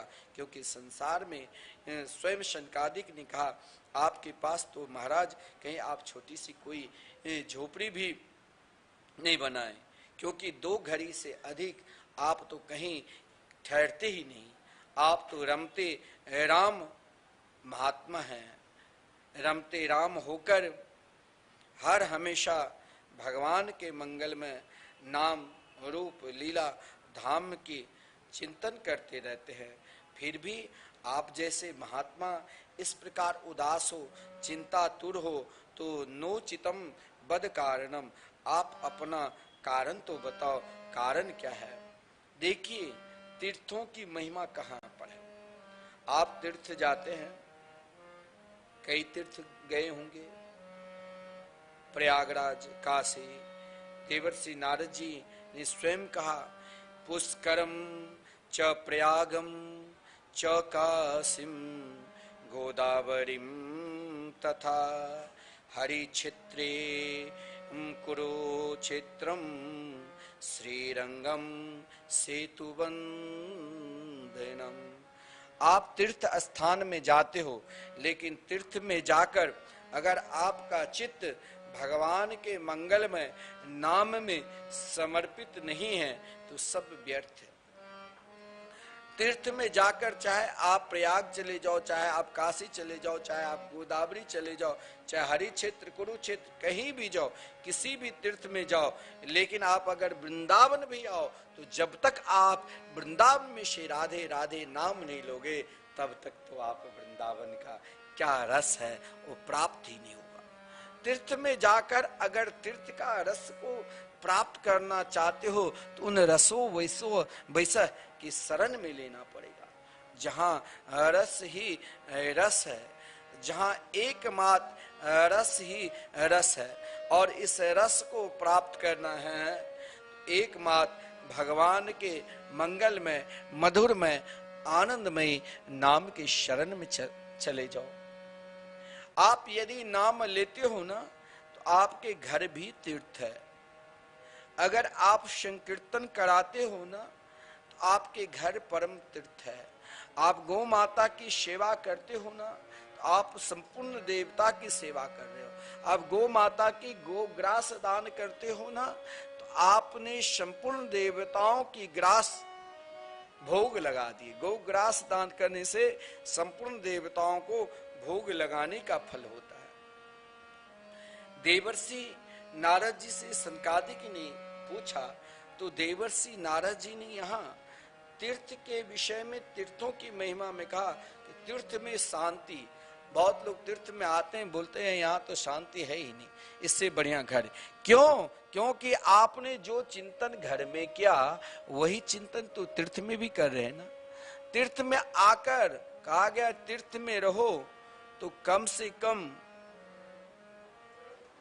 तीर्थ में रहकर 21,600 बार जैसे हमें श्वास निकलता है, कम से कम उतने बार तो भगवान के नाम लेना ही पड़ेगा। अगर आप उतने बार भगवान के नाम नहीं लेते हो, मात्र 16 माला में आपको उतने नाम हो जाएंगे। चाहे आप राधे कृष्ण कृष्ण कृष्ण राधे राधे, राधे श्याम श्याम श्याम राधे राधे, चाहे आप हरे कृष्ण कृष्ण कृष्ण हरे हरे, हरे राम राम राम हरे हरे। तीर्थ में आकर यदि आप भगवान के मंगलमय नाम का जाप नहीं करते हो, भगवान की कथा नहीं श्रवण करते हो, भगवान के कीर्तन में सम्मिलित नहीं होते हो तो तीर्थ में आना आपका व्यर्थ। और उस तीर्थ में जाकर आपको कोई शांति नहीं मिलेगी, आपको अशांति ही अशांति मिलेगी। उन घर को भी, उन गृहस्थ के घर को भी व्यर्थ कहा गया है। देवर्षि नारद जी ने यहाँ किसी को छोड़ा नहीं, कहा गृहस्थों के यहाँ भी जाकर अगर आपके घर में भगवान के मंदिर नहीं है, अगर आप साल में एक दिन भी हरिनाम संकीर्तन नहीं करते हो घर में, या संकीर्तन नहीं कराते हो, इसीलिए मैं आपसे कहता हूं, आप घर में भी संकीर्तन करा रहे हो तब भी आप श्रीधाम वृंदावन में संकीर्तन करो। घर में संकीर्तन करने से आपको महाराज 10-20 हजार का व्यय होगा। श्रीधाम वृंदावन में 24 घंटे संकीर्तन कराने से मात्र 1500 में आपका महाराज 24 घंटे संकीर्तन होगा। उन गृहस्थों किसके घर में कलह होता है? जिस घर में भगवान की मंगलमय कथा नहीं होती है, जिस घर में भगवान के मंगलमय महाराज संकीर्तन नहीं होता है, और जो प्राणी भगवान के चिंतन नहीं करते हैं, स्मरण नहीं करते हैं, वहां कलह है। और उस कलह के विषय में तो देवर्षि नारद जी ने तो यहां तक कह दिया कि गृहस्थों की घर में भी लगता है अब कलयुग का प्रभाव पूर्ण रूप से आ चुका है। केवल अपने ही पेट भरने में आप लगे हैं, तो अपना पेट तो एक चींटी कुत्ता सब भर लेता है। आप अपना पेट के साथ परोपकार रूपी पेट भी भरो, दूसरों को भी अन्नदान करो, दूसरों को भी महाराज सेवा करो। यहाँ पर देवर्षि नारद जी ने कहा तीर्थ में गया लेकिन वहां भी शांति नहीं, क्योंकि वहां लगता है कलयुग ने अपना प्रभाव पहले से ही तैयार कर रखा था। गृहस्थों के यहां भी गया तो वहां भी भगवान नाम सुन के मैंने कहा आप चाहते हो कि मेरे घर में सदा शांति सुख बनी रहे, किसी भी प्रकार के तंत्र मंत्र का प्रभाव ना आवे, तो आप एक काम जरूर करना। आप कम से कम 24 घंटे में 1 घंटा नित्य हरि नाम संकीर्तन घर में कराना प्रारंभ कर दो, और उसकी आप स्वयं फल देख लेना, उसका फल क्या होगा। और जिस घर में भगवान के मंगल में नाम संकीर्तन नहीं होगा, उस घर के विषय में क्या कहा गया है? तरुणी प्रभुता गेहे श्याल को बुद्धिदायक, कन्या विकृणो लोभात दंपति नाम च कलकनम। कार्य तो आप करोगे ही, या तो आप भगवान के संकीर्तन करो, या आप भगवान के चिंतन करो, या भगवान की कथा सुनो। यदि ये तीनों कार्य से आप वंचित है तो आपस में पति पत्नी में क्या होगा? कलह। जो ही कलह हुआ, झगड़ा प्रारंभ हुआ, तो क्या होगा? एक दूसरे से अलग होना, घर में सब अशांति होना। और जब आप सब अशांति रहते तो आप कहते हो मेरे ऊपर कोई तंत्र कर दिया। अरे तुम क्यों मानव शरीर प्राप्त कर फिर भी तुम तंत्र से डर रहे हो? कोई तंत्र का प्रभाव तेरे ऊपर नहीं आ सकता है। अगर तुम अपने जीवन में भगवान नाम का सहारा लिया तो कोई तंत्र मंत्र आपके ऊपर प्रभाव आएगा ही नहीं। लेकिन आपको वहां भगवान नाम संकीर्तन पर विश्वास है ही। मैं रोज कहता हूं आप संकीर्तन से जुड़ो, अब भगवान नाम संकीर्तन में समर्पित हो जाओ। लेकिन आप सोचते होंगे रोज क्या बोल रहे हैं। मैं बोलता रहूंगा, एक दिन ना एक दिन मुझे विश्वास है आप संकीर्तन के प्रति जरूर आपका झुकाव होगा, क्योंकि एक संत की प्रतिज्ञा है। देवर्षि नारद जी ने भक्ति के समीप प्रतिज्ञा की थी कि हम जन जन में हरि नाम संकीर्तन कराएंगे, और अब प्रारंभ हो चुका है। पहले पुरानी पद्धति में केवल वृद्ध लोग वैष्णवता की स्वीकार करते थे।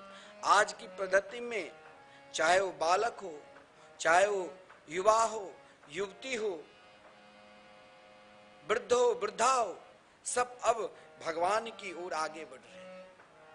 अरे हम भी तो बाल्य अवस्था में मात्र 6 वर्ष की छोटी अवस्था में श्री धाम वृंदावन के प्रति पूर्ण रूप से समर्पित हो गए, और संत बनकर आज महाराज धाम निवास कर। केवल आपको बदलना पड़ेगा। क्या? अगर कलह से बचना है तो कलह से बचने के लिए स्वयं भागवत जी में कहा गया है कि कलह से बचना है, कि पति पत्नी में कलह, माता पिता में कलह, लड़के बच्चे से कलह, इनसे बचना है। तो एकमात्र आपको बचने के लिए 3 ही साधन हैं। भगवान की कथा, या तो भगवान की कथा सुनो, या संकीर्तन करो, या भगवान के चिंतन करो। और इनसे अगर वंचित है तो आपके घर में निगेटिव सारा महाराज, आपके घर का जो तरंग है वो महाराज बिल्कुल विपरीत की ओर हो जाए। तरंग घर की विपरीत ना हो। आपके अपने घर और परिवार में अगर घर परिवार में एक व्यक्ति भगवान के नाम के सहारा लिया तो सब बदल सकता है। सबके अंदर जो ग्रह है, नाना प्रकार के चिंतातुर हो चुके हैं, सब बदल। यहां तक कि आश्री प्रवृत्ति के भी है। अगर एक व्यक्ति हरिनाम संकीर्तन महामंत्र का जाप करने लग गए तो उनका जीवन संपूर्ण परिवार को बदल देता। अरे एक ही श्रीमान प्रहलाद जी संपूर्ण असुर लोक को बदल दिया था। किस, कौन सी शक्ति से? तो हरिनाम संकीर्तन से, भगवान नाम संकीर्तन से। हर निरंतर श्री कृष्ण के नाम पर पूर्ण रूप से विश्वास करते हुए जाप करो, कीर्तन करो, आप भी संपूर्ण घर और परिवार को सुधार सकते हैं, घर और परिवार को समर्पित कर सकते हो। केवल भगवान नाम संकीर्तन में समर्पित होना है। अगर आप भगवान के मंगलमय नाम से वंचित है, भगवान की कथा से आप वंचित है, तो वहां क्या मिलेगा जानते हो? वहां कलह के सिवा और आपको कुछ मिलेगा ही नहीं। इसीलिए पहचान दिया तीर्थ का, तीर्थ में अशांति तब तक है जब तक आप भगवान की कथा नहीं सुनते हो, भगवान के कीर्तन नहीं करते हो, भगवान के स्मरण नहीं करते हो। घर में अशांति तब तक है क्योंकि स्पष्ट कहा गया है, तरुणी प्रभुता गेहे श्याल को बुद्धि दायक। आप या तो किसी संत महात्मा सत्संगी के शरणागति स्वीकार कर लो और उनमें समर्पित होकर वो आपकी बुद्धि भगवत चिंतन में लगा देंगे। या घर परिवार आजकल महाराज साले को जैसे सर्वोपरि मानता है तो वहां कला होगा। और आपस में क्या होता है, भगवान नाम से दूर है तो उसका पहचान क्या है? जिस घर में भगवान नाम संकीर्तन हो रहा है वो घर आज भी वृंदावन है। जिस घर में भगवान नाम संकीर्तन से, भगवान की कथा से दूर है, वही घर में निरंतर कलह होता है। पति पत्नी में, बेटा पुत्र, बेटा में बेटी से, परिवार से।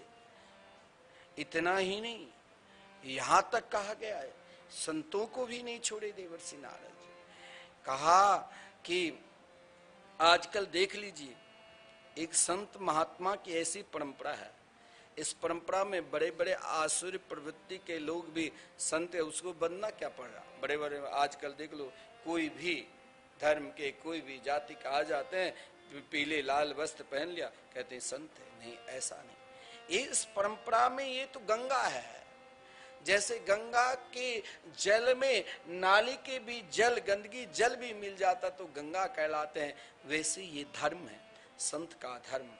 या आश्रय प्रवृत्ति व्यक्ति भी आ जाता है तो लोग सोचता है संत है। नहीं, यहां देवर्षि नारद जी ने कहा कि उनकी पहचान भी है। संत के आश्रम में आप जाओगे तो आपको 2 कार्य मिलेगा ही, या तो भगवान की मंगलमयी कथा निरंतर नित्य चलता मिलेगा, या नित्य हरिनाम संकीर्तन। यहां तो महाराज आजकल पहचान ही नहीं होता है। घर परिवार, लड़के बच्चे, फैक्ट्रियां, व्यापार चल रहा है और स्वयं को महाराज बहुत बड़े महाराज साधु संत का रूप धारण कर लेता है। लोग सोचता है बाबा है। और महाराज क्योंकि संत की परंपरा ऐसी रही है, संत में दास भाव रहता है, शरणागति भाव रहता है। संत अपना देह भी भगवान को समर्पित कर देते हैं। लेकिन भोगी तो चाहे कहीं भी चले जाए, वो भोग का ही इच्छा प्रकट करेगा, उसको भोग, वो पाखंड धर्म को ही बढ़ाएगा। तो कहा गया है ऐसे परंपरा इस कलयुग में बढ़ेगी।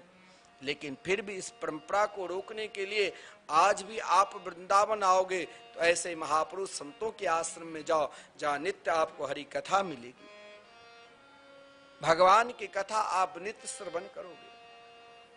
और इतना ही नहीं, नित्य भगवान नाम संकीर्तन। जैसे आप मिथिला कुंज के प्रांगण में प्रवेश करोगे ना, तो सामने ही आपको श्री राधा मोहन मंदिर के दर्शन होगा, जो नित्य लगातार 30 वर्षों से अखंड संकीर्तन 24 घंटे भगवान नाम संकीर्तन चल रहे हैं। यहाँ पर रहने से, यहाँ बगल में धर्मशाला है, यहाँ लोग ठहरते हैं, सोचते हैं कि यहाँ इसीलिए ठहरने के लिए आया हूँ।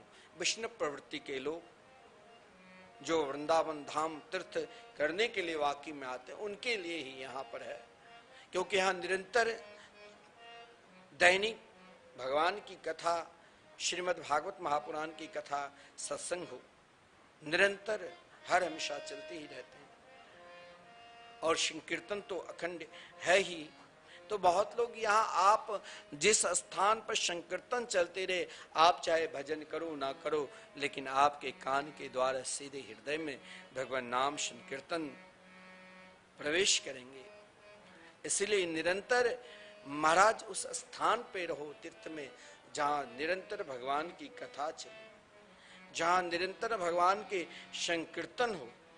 देवर्षि नारद जी ने कहा कि मैंने तीर्थ स्थान को भी देखा, गृहस्थों के घर को भी देखा, संतों के आश्रमों को भी देखा, लेकिन जब मैं श्रीधाम वृंदावन को देखा तो वहां एक अलौकिक मुझे पहचान मिला। शनकादिक ने कहा कि क्या पहचान है? आज भी आप इस प्रकार पहचान आपको कहीं भी किसी भी तीर्थ में चले जाओ, जो पहचान आपको वृंदावन में मिलेंगे वो शायद कहीं नहीं, क्योंकि ये भगवान के साक्षात प्रेम भूमि है।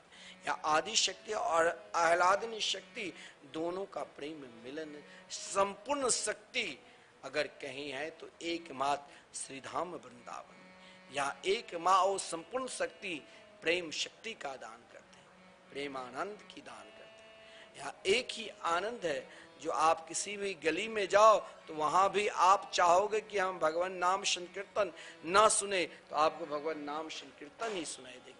कहीं भी किसी भी जगह पर जाओ आप, ब्रज के किसी भी भूमि पर, वहां भगवान के सुंदर दिव्याति दिव्य लीला ही सुनाई देगी, बाकी कुछ नहीं। जहां भी जाओ, जिस ओर जाओ, जिस स्थान पे जाओ, आपको एकमात्र भगवान के मंगल में नाम संकीर्तन ही आपको सुनाई देगी, कथा ही।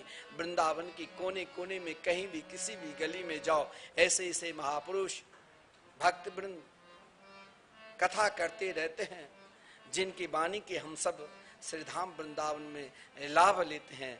आप नहीं चाहकर भी, आपको यदि भजन करने की नहीं इच्छा है, तब भी आप वृंदावन में अगर निवास करोगे, वृंदावन धाम आओगे, तो नहीं चाहकर भी एक कार्य करना पड़ता है। कौन सा कार्य?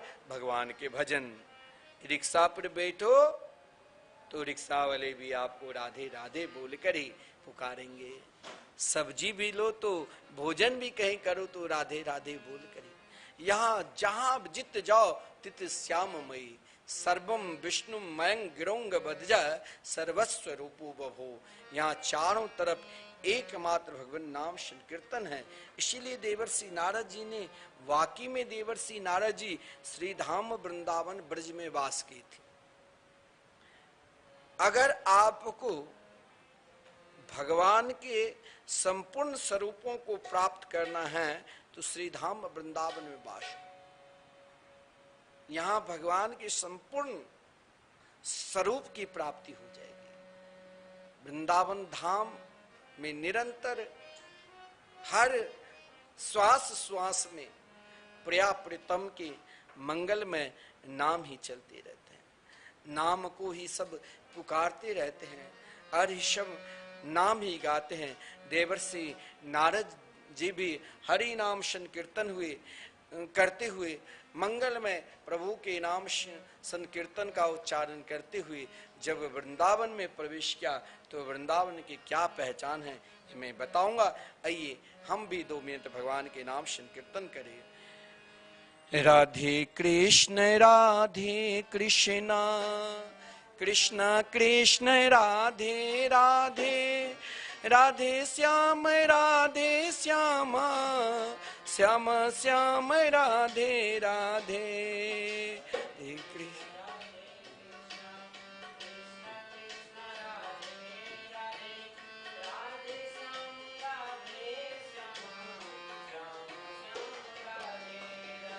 राधे कृष्ण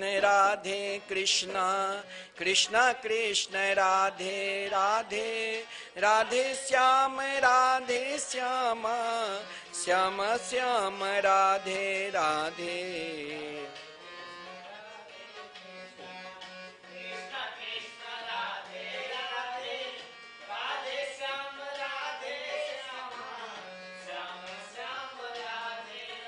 श्री वृंदावन बिहारी लाल की जय। वृंदावन की पहला पहचान क्या है, जो आप चाहे दुनिया के किसी भी कोने में चले जाओ, ये पहचान आपको कहीं नहीं मिलेगा। वृंदावन में आज भी भक्ति पुकार रही है। क्या? अरे प्राणी, अरे जीव मात्र, अरे मानव मात्र, तुम कहाँ भटक रहे हो? अगर तुम अपना कल्याण चाहते हो और प्रेम को प्राप्त करना चाहते हो, आओ श्री धाम वृंदावन। और यहाँ वृंदावन में आपको कौन मिलेंगे? तो महापुरुषगण, संत मिलेंगे। और संत को मिलकर आपको क्या प्राप्त होगा? तो संपूर्ण अघ पाप नष्ट हो जाएगा। यहाँ भक्ति देवी भी जब देवर्षि नारद जी कलयुग की दुस्तर अवगुण को देखता हुआ वृंदावन आए, यमुना किनारे, उसी पल क्षण देखा एक दिव्य सुंदरी, उनके बगल में दो वयोवृद्ध, लेकिन वो सुंदरी कोई और नहीं, साक्षात भक्ति देवी। भक्ति देवी पुकार रही है, भो भो साधु क्षणं तिष्ठ, मा चिंता मपि नाशय, दर्शनं तव लोकस्य सर्वथा गहरं परम। वृंदावन में प्रवेश करने मात्र से ही आपको, आप कार्तिक मास में आए हैं ना, कार्तिक मास में आप रोज प्रातः काल ब्रह्म मुहूर्त में जगकर मंदिर जाते हैं, मंदिर में जाकर ठाकुर जी के दर्शन करते हैं, आरती के लाभ लेते हैं और वृंदावन में घूमते हैं। वृंदावन में आपको पहला क्या मिलेगा? तो वृंदावन के गली में कहीं भी आप चले जाओ, कोई ना कोई महापुरुष संत उस गली से जरूर गुजरते होंगे। और संत के दर्शन मात्र से ही क्या होता है? तो आपके अंदर जो आप उलझ में, नाना प्रकार के उलझन में पड़े हुए हैं, दुख में पड़े हुए हैं, संपूर्ण उलझन को संत नष्ट कर देगा, संपूर्ण दुख को नष्ट कर देगा। ये मैं नहीं कहता हूं, ये श्रीमद् भागवत महापुराण में स्वयं भक्ति देवी कह रही है, मत चिंता मपि नाशय। संत के दर्शन मात्र से संपूर्ण चिंता दूर हो जाती है। क्यों? क्योंकि उनके दर्शन मात्र से चिंता दूर क्यों होती है? क्योंकि सर्वथा गहरम परम, भगवान शिव जब सृष्टि को अपने में समा लेते हैं और विस्तार करते हैं, तो प्राणी अपने अपने कर्मानुसार प्रारब्ध के अनुसार जन्म लेता है और वही कर्म प्रारब्ध में लग जाते हैं।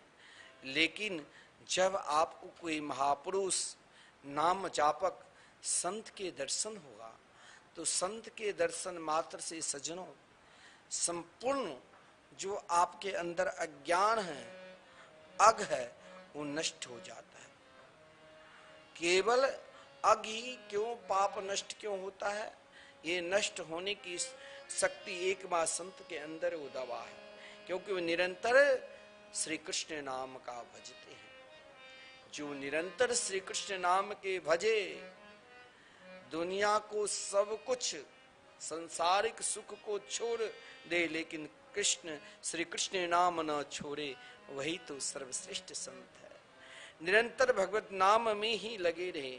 भक्ति देवी ने कही, ऐसे महापुरुष के संग करने मात्र से ही संपूर्ण पाप और ताप नष्ट हो जाते हैं। क्योंकि सज्जनों, संत के संग करने से, संत के निकट आने मात्र से सही में आप चाहते हो कि संत के पास जाकर हमें क्या मिलता है, और आप मान लेना, आप बार बार वृंदावन आते हो, मंदिर में आकर दर्शन करके चले जाते हो, लेकिन दर्शन करने के लिए जब आप वृंदावन आते हो, और ऐसा नहीं है जो लाखों व्यक्ति आते हैं, लेकिन लाखों व्यक्ति जब वृंदावन से जाते हैं तो उनके अंदर भजन करने की प्रवृत्ति क्यों नहीं बनती है, भजन करने में मन क्यों नहीं लगता है? क्योंकि भजन करने में इसीलिए अभी तक उनका मन नहीं लगा, ये भक्ति देवी की सिद्धांत है। देवर्षि नारद जी को पुकार पुकार कर बुलाए, भो भो साधो क्षणम तिष्ठा। भगवत भजन करने में इसीलिए मन नहीं लगता है, संकीर्तन पर इसीलिए विश्वास नहीं होता है, क्योंकि कोई नाम जापक संत की कृपा नहीं है, कोई नाम जापक महापुरुष की कृपा नहीं है। क्योंकि महापुरुष की कृपा हो जाए नाम जापक की, और जिस दिन आपके मन में नाम वृंदावन धाम आकर नाम जाप करने की प्रवृत्ति बन जाए, इच्छा होने लग जाए, और आप भगवान के मंगलमय नाम संकीर्तन करने लग जाए, नाम जाप करने लग जाए, मान लेना कि जरूर मेरे ऊपर कोई महापुरुष की कृपा हुई है। क्योंकि मत चिंता मपि नाशय, नाम जाप करने से आपके अंदर जो संपूर्ण चिंता है, वो चिंता को नष्ट करने के लिए एक ही मात्र औषधि है, भगवान के मंगल में मधुर में नाम। अगर आपने वाकई में नाम के शरणागति को स्वीकार कर लिया है, तो कहा गया है नाम से सर्वोपरि कुछ है ही नहीं, और आपका मानव जन्म कृतार्थ हो गया है। क्योंकि इस मानव जन्म के कृतार्थ के लिए एकमात्र सुलभ साधन भगवान नाम संकीर्तन है। और देवर्षि नारद जी निरंतर भगवान नाम संकीर्तन के जाप करते रहते हैं, और उन नाम जापक को भक्ति देवी ने देखा तो कहा मत चिंता मपि नाशय, क्योंकि आप संत के दर्शन से संपूर्ण पाप नष्ट हो जाते। आप कहोगे कि भाई हमने तो वृंदावन धाम आए, लेकिन हमारी चिंता कहाँ नष्ट हुई? चिंता तो ज्यों की त्यों बनी है।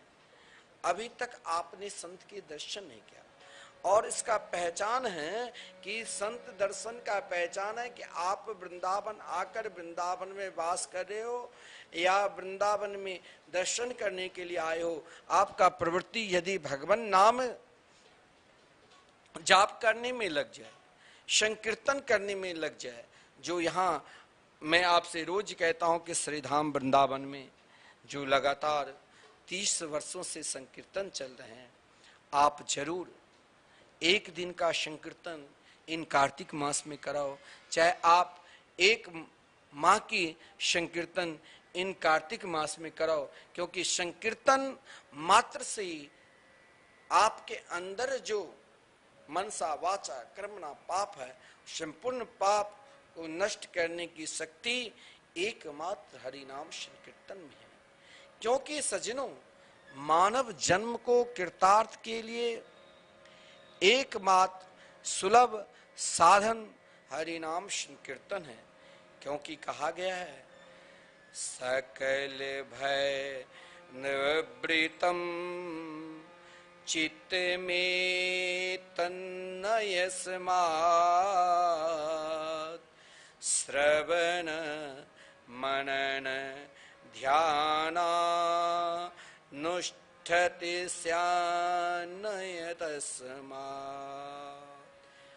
विषय कृत विषादो नापि सोढुं प्रशक्यो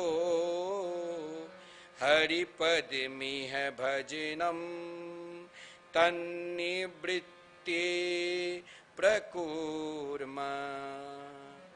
शास्त्र में कहा गया है आत्मदर्शन से ही, केवल आत्मदर्शन से ही भय और दुख की आत्यंतिक निवृत्ति होगी। आत्मदर्शन के लिए उपनिषदों में एकमात्र भगवान की मंगलमयी कथा को श्रवण करने के लिए कहा, भगवान के मंगलमयी नाम को निरंतर मनन करने के लिए कहा और भगवान के मंगलमयी स्वरूप रूप माधुरी के निध्यासन के लिए कहा। और यही प्राणी मात्र की आवश्यक है, क्योंकि सभी साधना भी तभी सफल होते हैं जब मानव विवेक और वैराग्य के द्वारा संपूर्ण जो फल है, संपूर्ण जो संपत्ति है, इन फल को आप अगर प्राप्त करना चाहते हो तो एकमात्र भगवान नाम कीर्तन का ही सहारा लेना पड़ेगा। और वृंदावन धाम आकर यदि आपके हृदय में भगवान नाम कीर्तन की प्रवृत्ति बन जाए, आपको संसार के ऐसा कोई भी, आप सोच लेना कि साधना तप ध्यान नहीं है जो आपको भगवान के दर्शन से रोक सकता है। यदि आप नित्य भगवान के मंगलमय नाम जाप करने लगे। यहाँ तो कहा गया है कि नाम जापक के संग करने से, सत्संगी के संग करने से, संकीर्तन प्रेमी के संग करने से सर्वथा गहरम परम, उनके संग मात्र से ही संपूर्ण पाप नष्ट हो जाते।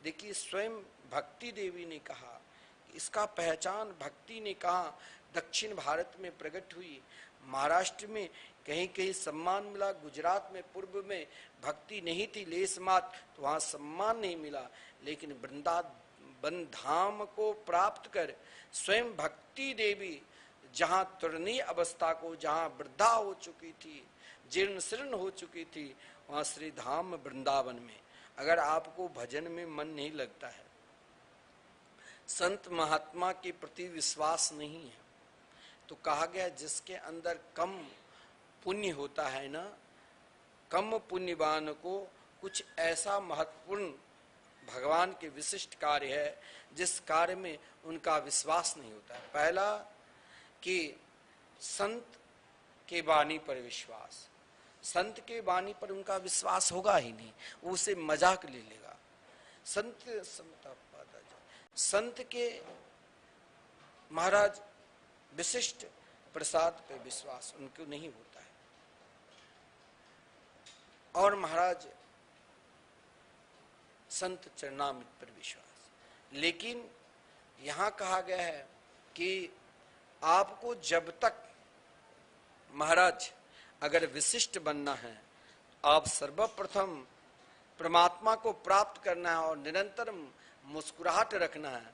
स्वयं आपके जीवन जीर्ण शीर्ण हो चुके। जीर्ण शीर्ण जीवन क्या है कि मानव जीवन प्राप्त कर यदि आप भगवान की भक्ति नहीं की तो आपके जीवन जीर्ण शीर्ण हो चुके हैं, और आप चाहते हो कि मुझे भगवान की भक्ति मिले, भगवान की कथा श्रवण करूं, कीर्तन गान करूं, तो आप कुछ दिन वृंदावन धाम में निवास करो, क्योंकि धाम, वृंदावन धाम भक्ति की सर्वश्रेष्ठ परावस्थली है। अगर आपको भगवान की पूजा करने में मन नहीं लगता है, आप कुछ दिन वृंदावन धाम में निवास करो। अगर आपको भजन करने में मन नहीं लगता है तो आप जरूर श्री धाम वृंदावन में आओ, और आपके ठहरने के लिए भी वृंदावन में व्यवस्था है। आइए, जहाँ निरंतर 24 घंटे हरिनाम संकीर्तन, महामंत्र संकीर्तन निशम चल रहे हैं, वहाँ आपको कीर्तन भी सुनाई देगी और आपके ठहरने के लिए भी बढ़िया सुंदर व्यवस्था है। आप जरूर वृंदावन रहिए। अगर आपको भगवान की कथा पर विश्वास नहीं है तो आप जरूर धाम श्री धाम वृंदावन निवास करिए। जब आप वृंदावन धाम में निवास करने लग जाएंगे तो स्वयं भगवान की कथा, भगवान के कीर्तन और भगवान के चिंतन अपने आप होने लग जाएगा। और जब भगवान की कथा, भगवान के चिंतन और कीर्तन में विश्वास हो जाएगा तो आप जो स्वयं भक्ति विहीन हो चुके थे, अब आपकी भक्ति तरुणी हो जाएगी। क्योंकि देवर्षि नारद जी ने कहा, देवी ये तो वृंदावन धाम की प्रभाव है। चाहे वृंदावन में महान से महान नास्तिक भी आ जाए, लेकिन यदि वृंदावन की यही पहचान है क्या कि उनके मुख से भगवान नाम संकीर्तन निकलेगा ही, श्री राधा नाम निकलेगा ही। क्योंकि कहा गया है, धन्यम वृंदावनम तेना भक्ति नृत्यति यत्र च। यहाँ भक्ति आप जिस कोने में जाओगे, जिस जगह जाओगे, जिस स्थान पे बैठोगे, वहाँ आपको श्री राधा नाम सुनाई ही देगी। क्योंकि यही तो श्री धाम वृंदावन की पहचान है। और वृंदावन धाम की पहचान को प्राप्त करना है, आप धाम में निवास करो। और धाम का पहचान है कि आपका मन जिस दिन भगवान की कथा में लग जाए, भगवान के कीर्तन में लग जाए और नाम जाप करने में लग जाए, मान लेना कि मेरे ऊपर धाम की कृपा हो गई। धाम आप केवल भक्ति एक तरुणी नहीं होती है, धाम में तो बड़े बड़े ज्ञान भी तरुण अवस्था को प्राप्त करते हैं और चैन से रहते हैं, और बड़े बड़े वैरागी भी धाम में चैन से रहते हैं। जो जब भक्ति देवी ने देवर्षि नारद जी से प्रार्थना की कि संसार में देखा जाता है कि माता वृद्धा होती है और पुत्र युवक, लेकिन यहाँ तो विपरीत है, बेटा वृद्ध और माता युवती। ये कहाँ के नियम है? देवर्षि नारद जी मुस्कुराते हुए कहा, यही तो वृंदावन धाम है। जिस ज्ञान और वैराग जो वृद्ध अवस्था को प्राप्त थे, रोगी हो चुके थे, जो नींद भी नहीं आती थी, बेचैन था, लेकिन वृंदावन धाम में आप अपना ज्ञान का भी बखान नहीं करो। वृंदावन धाम में एक ही ज्ञान को पहचान लोगे ना, तो आपको जरूर एक दिन श्री राधा कृष्ण के दर्शन जरूर प्राप्त होगा। और वो ज्ञान क्या है? जिस दिन आपको संपूर्ण ज्ञान है, और कहा गया है वो ज्ञान क्या, जिस ज्ञान से आप भगवान को पहचाने नहीं, वो ज्ञान तो आपके लिए अभिमान है। क्योंकि हमारे शास्त्र में कहा गया है, विद्या रूप महत कुल धन यौवन अभिमान, सद कंटक देखे जहां रहत न भक्ति निदान। बहुत बड़े विद्वान हैं, विद्या से निपुण हैं, यदि उसके भगवान के मंगलमयी कथा, भगवान के कीर्तन और भगवान के नाम में विश्वास नहीं है तो किस बात के विद्वान? बहुत बड़े ज्ञानी हैं, वो अपने ज्ञान को अनेक वेदांत के द्वारा, उपनिषदों के द्वारा बखान कर रहे हैं, लेकिन उसने आज तक कभी किसी को भगवान नाम की महिमा नहीं श्रवण कराया, तो उसके क्या ज्ञान? ज्ञान तो वही है जिस ज्ञान में स्वयं को अपने आप डूब जाओ। जिस दिन आपके हृदय में भगवान नाम के प्रति निष्ठा हो जाए, मैं आपसे कहता हूं, आप सोचते होंगे कि महाराज श्री रोज क्या बताते कि श्री धाम वृंदावन में जो एक सर्वश्रेष्ठ कल्प चल रहे हैं, क्या जो अखंड संकीर्तन लगातार 30 वर्षों से निरंतर 24 घंटे 1 मिनट के लिए, एक पल के लिए भी बंद नहीं होता है। आप ये संकीर्तन कराते हैं, एक दिन का कितना महत्वपूर्ण है। मात्र यदि आपने 1500 का व्यय किया तो आपने वो ज्ञान प्राप्त कर लिया, जो ज्ञान आपको इहलोक में भी रहेगा और परलोक में। वो ज्ञान क्या है? तो भगवान के मंगलमय नाम। जिस दिन आपके हृदय में भगवान के मंगलमय नाम जाप करने की प्रवृत्ति बन जाए, समझ लेना मुझसे श्रेष्ठ ज्ञानी इस संसार में कोई है ही नहीं। वैराग्य क्या है? वैराग्य तो वही सर्वश्रेष्ठ है जिससे वैराग्य में राग उत्पन्न हो जाए कि एकमात्र भगवान के चरणार बिंद से। फिर वो वैराग्य और ज्ञान चैन से। वृंदावन में सभी को चैन मिलता है।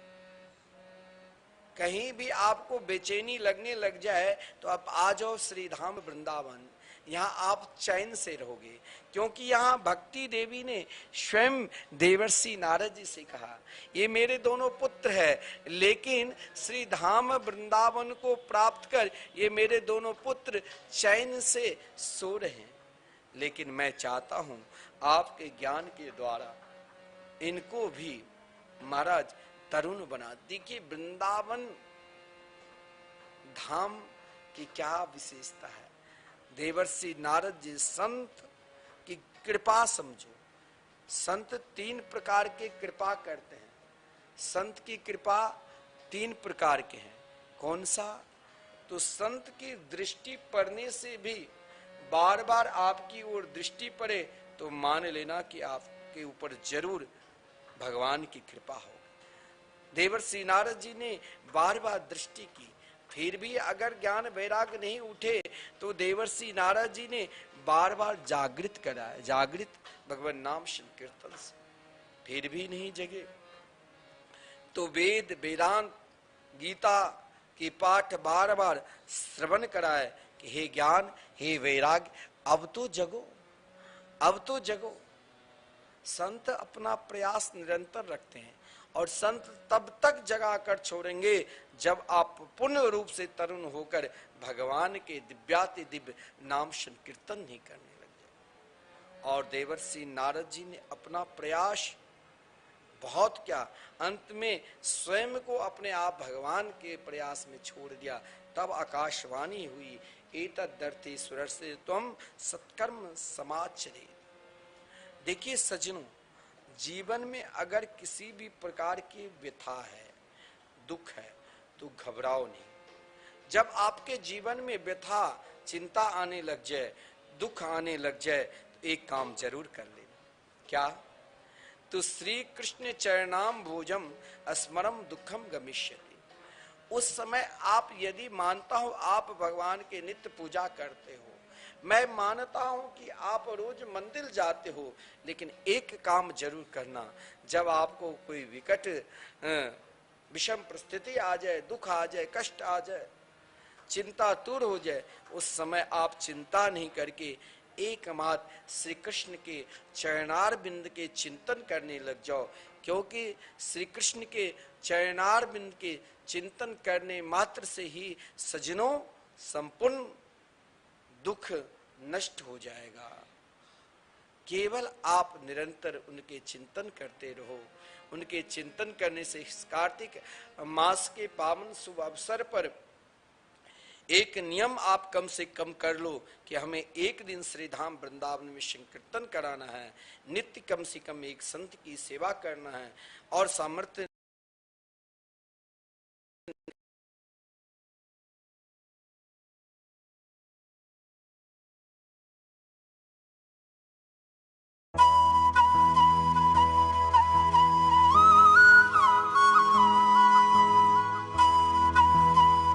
सावन मास में भगवान शिव जिन भगवान श्री कृष्ण के मंगलमय नामामृत के निरंतर जाप करते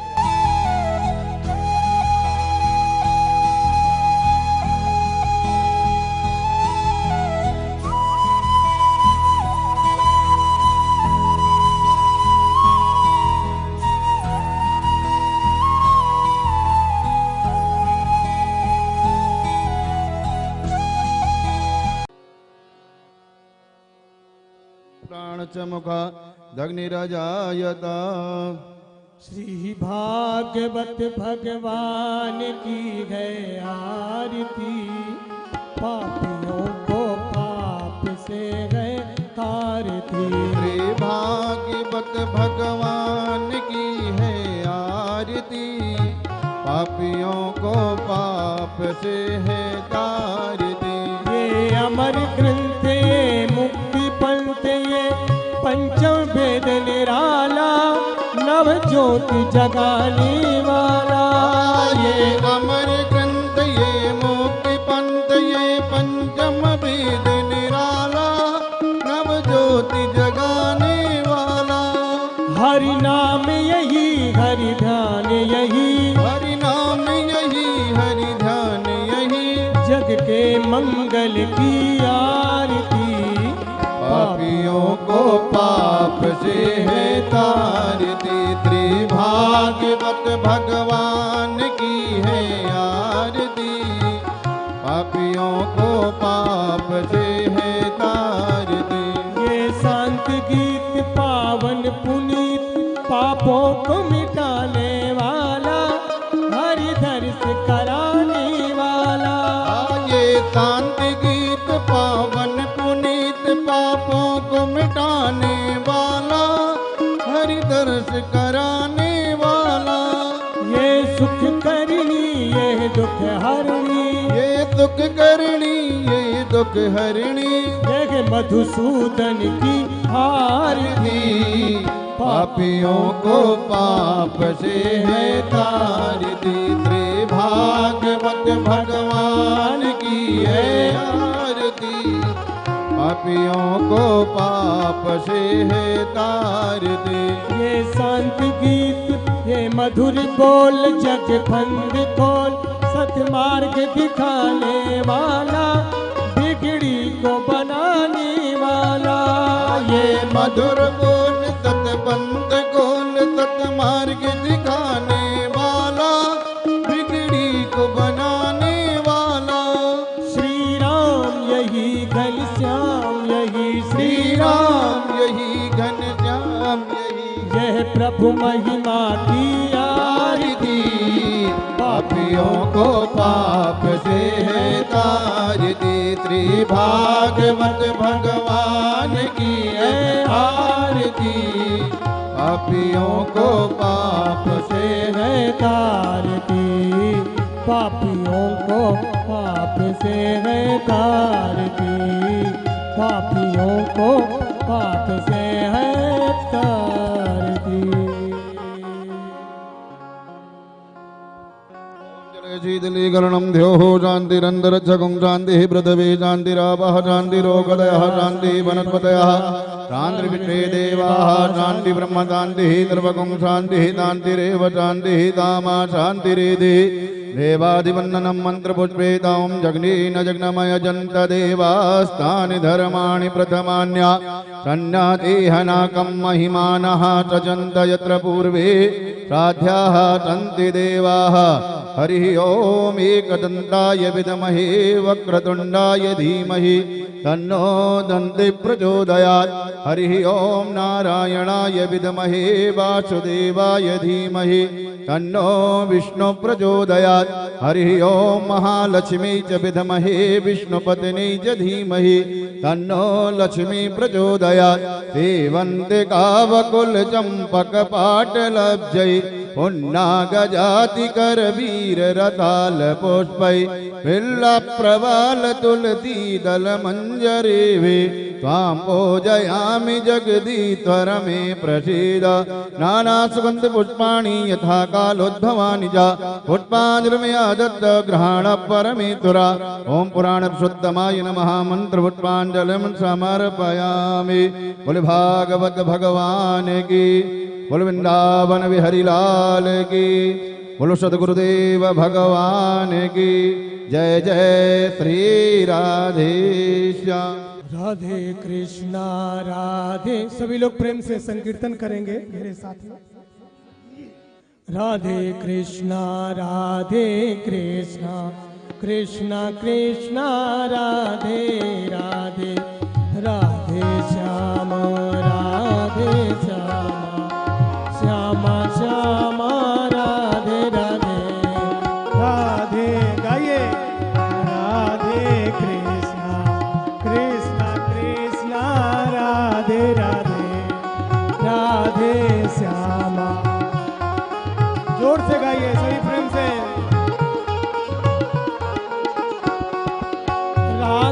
कृष्णा राधे कृष्णा कृष्णा कृष्णा राधे राधे राधे श्यामा श्यामा श्यामा श्यामा राधे राधे। जय श्री राधे। जय श्री वृंदावन बिहारी लाल की जय। श्री सद्गुरुदेव भगवान की जय। जो पुरुष वर्ग है उनको अगर दिक्कत हो रही है तो इधर भी एसी की व्यवस्था है, महाराज जी रूम में भी आप सब आ सकते हैं, ताकि माता लोग सामने बैठेगी, पुरुष लोग इधर भी आ सकते हैं बगल में, सब वहां से भी महाराज जी के दर्शन कर पाएंगे। जय श्री राधे। आज के दिन हम सबके लिए बहुत हर्ष की दिन है और उत्सव के भी दिन है, क्योंकि आज जो व्यास मंच पर विराजमान हमारे पूज्य गुरुदेव, जिनकी अवस्था इन अवस्था में संत ही भगवान की वाणी बोल सकते हैं, जिनकी 90 वर्ष के उन अवस्था में भी आज भी उन महापुरुष के लिए जो कथा हो रही है, वैसे पूज्य गुरुदेव कथा नहीं करते हैं, लेकिन कभी कभी देखा जाता है कि भगवान को भी महाभारत के युद्ध में स्वयं श्री कृष्ण ने प्रतिज्ञा की थी कि मैं अस्त्र शस्त्र नहीं उठाऊंगा, लेकिन 2 भक्त के कारण अस्त्र उठाना पड़ा। एक अर्जुन की प्रतिज्ञा, अर्जुन जैसे शिष्य नहीं होता अगर भीष्म पितामह ने प्रतिज्ञा कर रखी थी आज अगर श्री कृष्ण से अस्त्र नहीं उठाऊंगा, क्योंकि आज ही हरि शस्त्र ना गहाऊं तो लाजो गंगा जननी को शांतनु सूत न कहाऊं।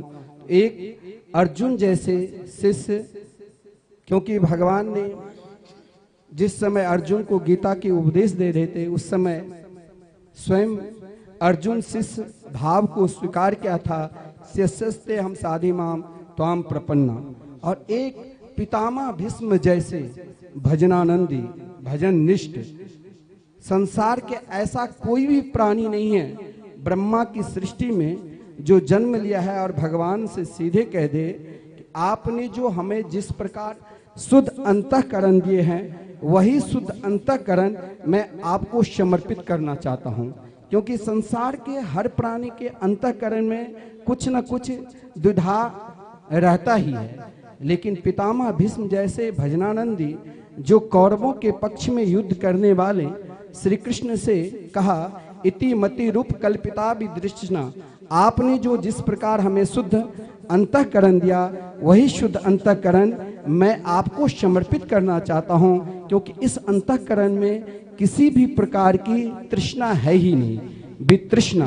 तो जिस प्रकार भगवान को भी अपनी प्रतिज्ञा तोड़नी पड़ती है भक्त के लिए, उसी प्रकार संत भी कभी कभी भजनानंदी भक्त के लिए, भजनानंदी साधक के लिए अपने नियम को तोड़ना पड़ता है।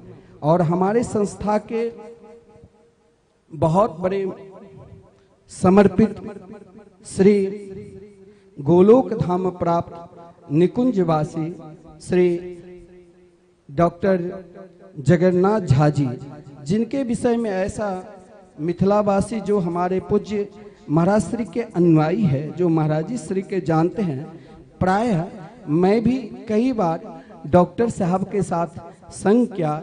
जब पूज्य गुरुदेव मिथिला के गांव-गांव में 8-8 घंटे 9-9 घंटे 10-10 घंटे तक कथा होती थी तो शायद मुख्य श्रोता भी उठकर चला जाया करते थे, लेकिन एकमात्र श्री डॉक्टर साहब जो मिथिला कुंज के प्रति जिनकी निष्ठा, समर्पित भाव, क्योंकि 3 संबंध व्यक्ति के अंदर अति दुर्लभ है जो डॉक्टर साहब के अंदर थे, विश्वास भी और संबंध भी। उनके पुत्र बहुत बड़े हैं, समर्थशाली है, लेकिन उनके लिए तो वृंदावन में एक से एक फ्लैट की व्यवस्था कर सकते थे, लेकिन उनका संबंध जो मिथिला कुंज के प्रति था और श्री राधा मोहन बिहारी के प्रति जो समर्पित भाव थे, श्री गुरुदेव के प्रति समर्पित भाव थे, तो आज हमारे बीच में है नहीं, फिर भी कहीं ना कहीं किसी न किसी सूक्ष्म रूप से, क्योंकि वो ब्रजवास कर ही रहे थे, क्योंकि उनकी प्रतिज्ञा थी कि जैसे भगवान की प्रतिज्ञा कि पाद में कम न गच्छामी त्यक्त्वा वृंदावन न मुने, उसी प्रकार हमारे श्री डॉक्टर साहब थे जिसकी निष्ठा श्री धाम वृंदावन के प्रति। मिथिला में शरीर छूटा, फिर भी उन कोरोना काल में और उनके जो दर्शन किए, जैसे संत महात्मा के शरीर छूटता है उसके बाद उनका विमान बनता है, सारी व्यवस्था मिथिला कुंज में डॉक्टर साहब के द्वारा फोन आए थे श्री गौतम जी के द्वारा, बड़ी व्यवस्था होनी चाहिए। और उस दिन जो पुरुषोत्तम मास के अंतिम दिन की परिक्रमा जो थी, वृंदावन में पैर रखने की जगह नहीं, लाखों श्रद्धालु ऐसे नाम जापक महापुरुष के दर्शन किए। तो आज जिनके धर्म पत्नी जो महाराज सही में जिसके अंदर न धन के अभिमान है, और प्राय मिथिला में पूज्य गुरुदेव के जो भी भंडारा होते हैं, जिस भंडारा को नहीं कोई कर सकते हैं, सर्वप्रथम डॉक्टर साहब के शरीर छूटने के बाद बहुत लोग कहा कि 1 साल तक लोग कुछ नहीं करते हैं, लेकिन एक बार कहा कि नहीं भंडारा होनी चाहिए। तो हर वर्ष प्राय गुरु पूजा में 10,000 जितने भी भक्तगण आते हैं उनकी भोजन की व्यवस्था, कार्तिक मास में अन्नकूट की व्यवस्था, सब कृष्णादासी के द्वारा व्यवस्था होती है। लेकिन दासी भगवान के हैं, वैसे श्री कमला देवी नाम है, लेकिन भगवान के सही में आज भी सब कुछ रहते हुए जिनके पुत्र श्री अशोक झा जी, जिनकी सहनशीलता लेस मात्र भी बिल्कुल डॉक्टर साहब के हम लोग प्रतिमूर्ति के रूप में देखते हैं, जिनके लेस मात्र भी अभिमान नहीं है, श्री डॉक्टर अशोक झा जी जो कैप्टन साहब है और अभी इस भागवत पंडाल में उपस्थित है। ये भागवत पंडाल तो अपना मिथिला कुंज सत्संग भवन जहां निरंतर भागवत कथा चल रही है, यहाँ सत्संग भवन में कोई भी कथावाचक कथा करते हैं उनको निशुल्क कथा की व्यवस्था दिया जाता है। यहाँ कुछ लोग की मन में भ्रमित है कि यहाँ कोई धर्मशाला है, गेस्ट हाउस, कुछ नहीं है। यहाँ जो कथा करते हैं उनके रहने की व्यवस्था, लेकिन हमारे सरकार जो है वो हमसे टैक्स लेता है, बिजली बिल आते हैं 2 लाख, तो यहाँ एसी की व्यवस्था है। उन रूम में उनकी जो संस्था के नियम है उसी हिसाब से उनको शुल्क लिया जाता है, ताकि ये संस्था सदा चलते रहे। जिसने इस संस्था को यहाँ तक खड़ा किया है, ताकि आपके सहयोग से और आपके तन मन समर्पित से ये संस्था कभी कमजोर हो नहीं, जिस कारण व्यवस्था है जो भक्त ऊपर ठहरते उनके लिए शुल्क है। और जो भागवत कथा करने के लिए कोई भी भारतवर्ष के वक्ता, और ये स्थान की ऐसी भूमिका है, ऐसी महात्मा है जो यहाँ कन कन में जो 30 वर्षों से आप प्राय निरंतर शरणम टीवी के माध्यम से आप अपने घर में बैठकर मिथिला कुंज यूट्यूब चैनल के माध्यम से, तो पूज्य गुरुदेव आज अपना नियम तोड़कर, अगर नियम वृंदावन में नियम वैसे नहीं रहता है, वृंदावन धाम में किसी को भी गुरुदेव के मुख से कोई नियम बंधा नहीं है कितने देर बैठेंगे, वो स्वयं जानते हैं अस्वस्थ होने के बाद भी। लेकिन डॉक्टर साहब तो हमारे बीच में किसी न किसी रूप से इस धाम में कहीं न कहीं श्री राधा मोहन बिहारी के सखी के रूप में, गोपी के रूप में कहीं जरूर है। और सबसे अधिक देखिए कितना निष्ठा, गांव में भी बहुत विशाल भंडारा हुआ, कई गांव के लोगों को भोजन कराए, अनेक चीज सामग्री बांटा गया, लेकिन वृंदावन धाम में जो सर्वप्रथम जितने भी वृंदावन की महंत है उनकी भोजन की व्यवस्था, जो मैथिल है उनकी व्यवस्था। और ठीक यही पितर पक्ष में पिछले साल विशाल झारा भंडारा हुए थे। झारा भंडारा से कहते जितने भी संत आवे सबकी व्यवस्था, जिसे आप मिथिला कुंज यूट्यूब चैनल के माध्यम से लाइव दर्शन किए होंगे। और इस बार भी उनकी पुण्य स्मृति में निकुंज प्राप्ति के उत्सव में श्री धाम वृंदावन में मिथिला कुंज के प्रांगण में श्री ठाकुर श्री राधा मोहन बिहारी के पावन सानिध्य में और भगवान नाम संकीर्तन जहां निरंतर 30 वर्षों से अहर्निशम चल रहे हैं, जिनमें पूर्ण रूप से उनके सहयोग है और आप सबकी ही सहयोग से ये संकीर्तन चल रहा है। तो सर्वप्रथम श्री कृष्णा दासी को बहुत बहुत धन्यवाद, जो सभी को, जो भी मिथिला से आए, ऐसा किसी को नहीं कहा, सबको कहा आप आइए, सारी व्यवस्था। और इन व्यवस्था में उनके दोनों पुत्र जो अपने माता पिता की अनन्य भक्त थे, और होना भी चाहिए, वही माता पिता पुत्रवती योग्य है, जिनके पुत्र जब माता पिता भगवत कार्य में लगे हैं और संतान भी लगा है, तो वही माता पिता इस संसार में धन्य है। तो श्री अशोक झा जी जो वर्तमान समय में दिल्ली में और कैप्टन हैं जहाज में, और डॉक्टर श्री गौतम झा जी जो अमेरिका में, जिनके एक एक यहाँ पर सारी व्यवस्था, वहीं से रोज फोन से बात भी करते हैं और सबकी व्यवस्था हो। तो आप श्री गुरुदेव के मुखारबिंद से जितने देर हो सके, क्योंकि अमृत एक छटा और सागर की तरह पी लेना से बराबर उनका रस मिलता है। हम सब प्राय गुरुदेव के जितने भी शिष्य हैं, ऐसी हमारी परंपरा रही है, जो गुरुदेव 1,00,000 2 लाख शिष्य नहीं बनाए, परंतु एक एक शिष्य पर लाख लाख शिष्य का निछावर आज के समय हो सकता है, क्योंकि सब तुलसी माला धारण किए, और सबसे विशेषता जो 16 माला जो नित्य नाम जाप करे, ये सबसे अधिक विशेषता है। और हमारे जो मिथिला कुंज के परिवार है, मिथिला कुंज के परिकर है, वो बड़ी निष्ठा के साथ गुरुदेव के आज्ञा अनुसार भगवान नाम जाप करते हैं, और साथ में मिथिला कुंज संस्था की जो भगवान नाम संकीर्तन, और विश्व में प्रथम बार, जैसे आप वृंदावन आते हो तो वृंदावन में सारे 5,000 मंदिरों के परिक्रमा हो जाते हैं, लेकिन विश्व में प्रथम बार श्री धाम वृंदावन में 18,000 श्लोक, भागवत कथा करने वाले अनेक हैं, लेकिन श्री धाम वृंदावन में जब बनेंगे तो अपने आप में अलौकिक होगा। ये मैं नहीं कह सकता हूं, जब सबका सहयोग से जब बनेंगे अपने आप में अलौकिक होगा। और गुरुदेव का संकल्प, जब एक गांव में विशाल प्रतीक वृंदावन बना सकते हैं, तो वृंदावन में भागवत मंदिर क्यों नहीं बनेंगे। जय जय श्री राधे। आइए हम सब 2 बार भगवान के नाम संकीर्तन करते हुए फिर गुरुदेव के मुखारबिंद से श्रवण करेंगे आज की कथा भागवत की महात्मा। जय श्री राधे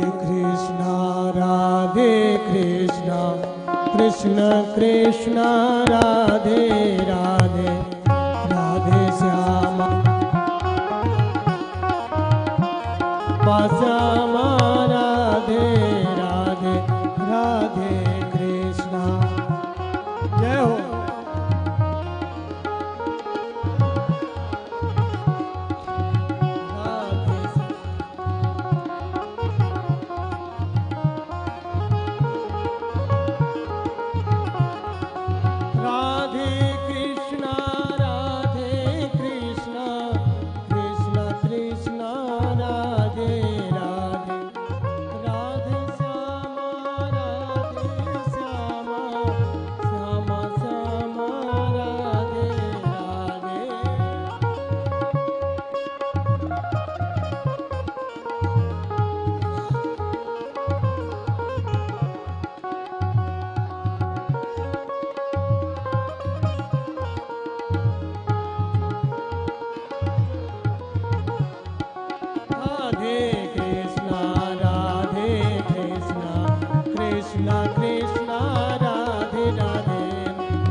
वृंदावन बिहारी लाल की, श्री भागवत महापुराण की, श्री सद्गुरुदेव भगवान की जय। जय श्री राधे।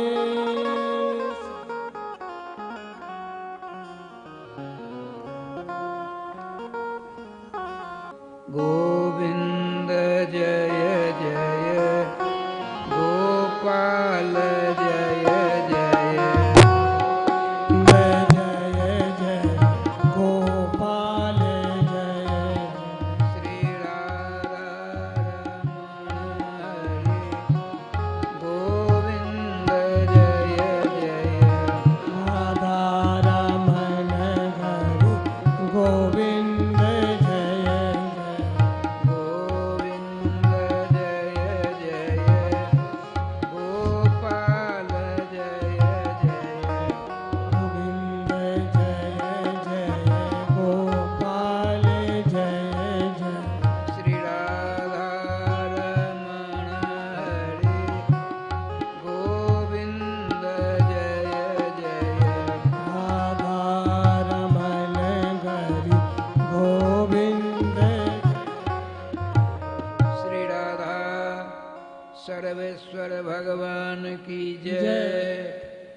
श्री गुरुदेव भगवान भगवान की की जय। जय।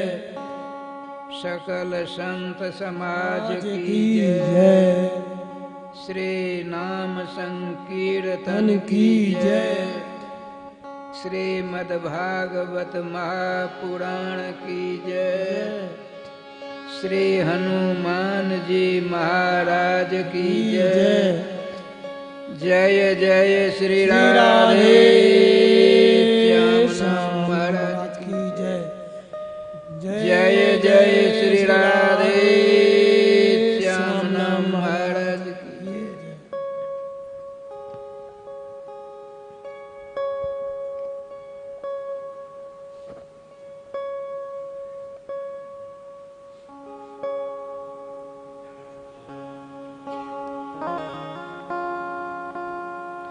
सभी युगों के समस्त वैष्णवों के चरणों में शतशः सहस्रशः कोटिशः दंडवत प्रणाम। उपस्थित समस्त श्रोतृवृंद, चैनल के माध्यम से श्रवण करने वाले भगवान नामामृत रसास्वादन परायण श्रोता समाज, हम और आप बहुत बड़े धन्यवाद के पात्र हैं। अनंत ब्रह्मांड के मुकुटमणि धाम सम्राट श्री धाम वृंदावन मिथिला कुंज में पुराण सम्राट श्रीमद् भागवत महापुराण का रसास्वादन करने का सुंदर सौभाग्य प्राप्त हमको आपको हो रहा है। जय श्री राधे।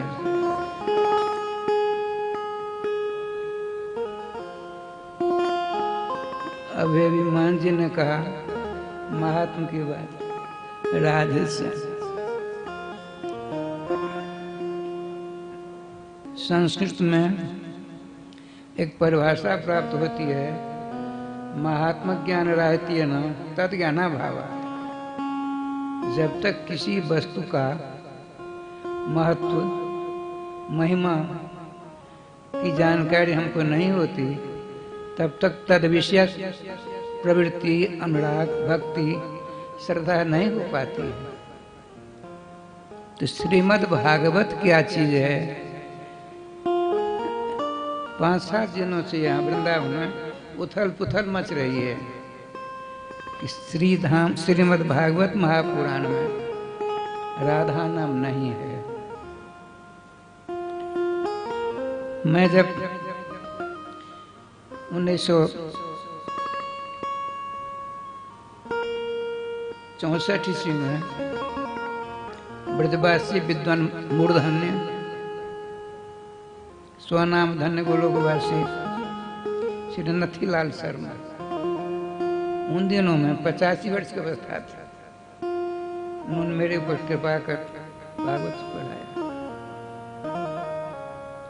उनको राधा लाला, लाला माने बालक, बेटा, हमसे उन्होंने कहा लाला, पंडित जी महाराज ने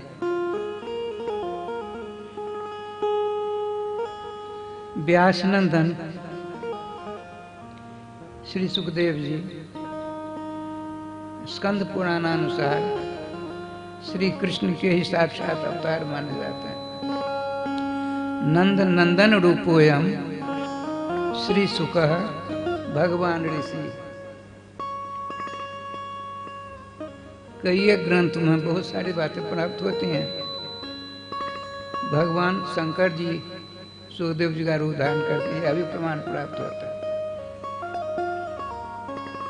उन्होंने कहा राधा रानी ने स्वयं श्री सुख का अवतार धारण किया। सब ठीक है, गलत एक होता ही नहीं है, गलत पदार्थ नहीं है, सब सत्य है। ब्रह्म सत्य जब ब्रह्म सत्य है, उससे प्रकट संसार सत्य नहीं होगा। राधे श्याम राधे।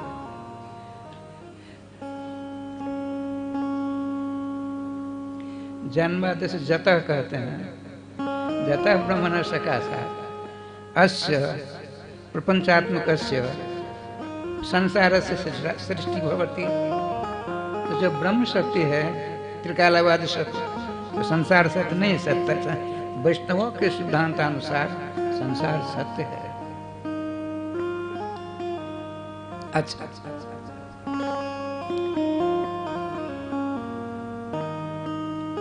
एक जगह वर्णन प्राप्त होता है, हमको हमारे गुरुजी ने बताया,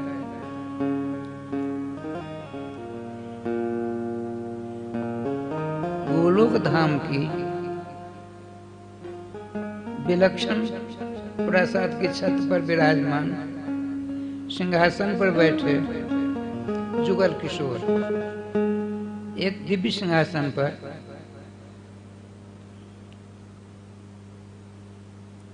पीतमणि स्वरूपा वृषभानुराज दुलारी हैं, एक अलौकिक सिंहासन पर नीलमणि स्वरूप श्याम सुंदर विराजमान है। अब दर्शन करेंगे, बड़ा आनंद आएगा। हम कथा कहते आप दर्शन करिए। श्री राजराजेश्वरी राधारानी के करारविंद पर एक तोता है, उसका नाम है लीला सुख। उसके विषय गुरु जी ने बताया, हमको लिखा है, हमने कंठ कर लिया। वो काफी कहाँ गई भगवान ने।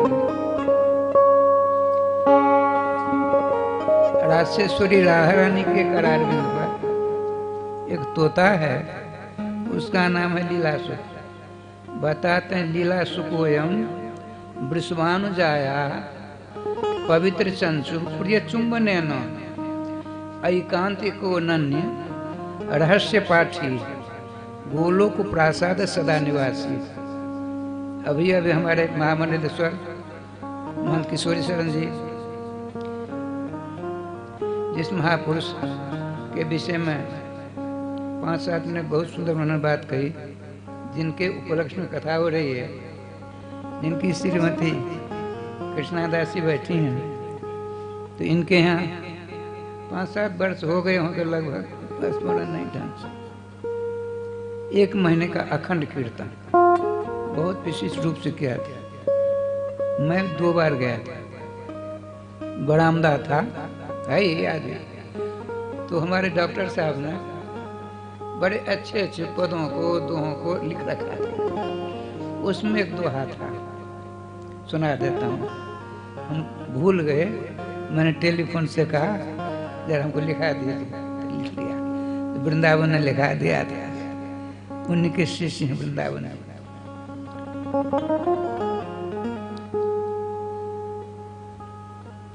पृथ्वी पर गोलोक है, पृथ्वी पर गोलोक है, श्री वृंदावन धाम। गौओं की सेवा किए मिली है श्यामा श्याम। बहुत बहुत बहुत बढ़िया बात है। बता रहा था श्री राजराजेश्वरी के करारविंद पर लीला सुख नाम का एक तोता है। श्री राजराजेश्वरी राधारानी अपने बाएं करारविंद पर उसको पधरा रखा है। उसकी पीठ पर आप अपने हस्तकमल सहला रही हैं। कभी कभी उसकी चोंच को पकड़कर चुंबन प्रदान करते हैं। कितना भाग्यशाली। जुगल सरकार की अनन्यतम लीलाओं का दृष्टा है। बड़ा लंबा चौड़ा हिसाब किताब है। श्री श्याम सुंदर, उनके हृदय में एक अलौकिक लीला विलास करने की इच्छा हुई। श्री कृष्णचंद्र भगवान, आप उठ करके श्री किशोरी मणि की ओर अग्रसरित हुए।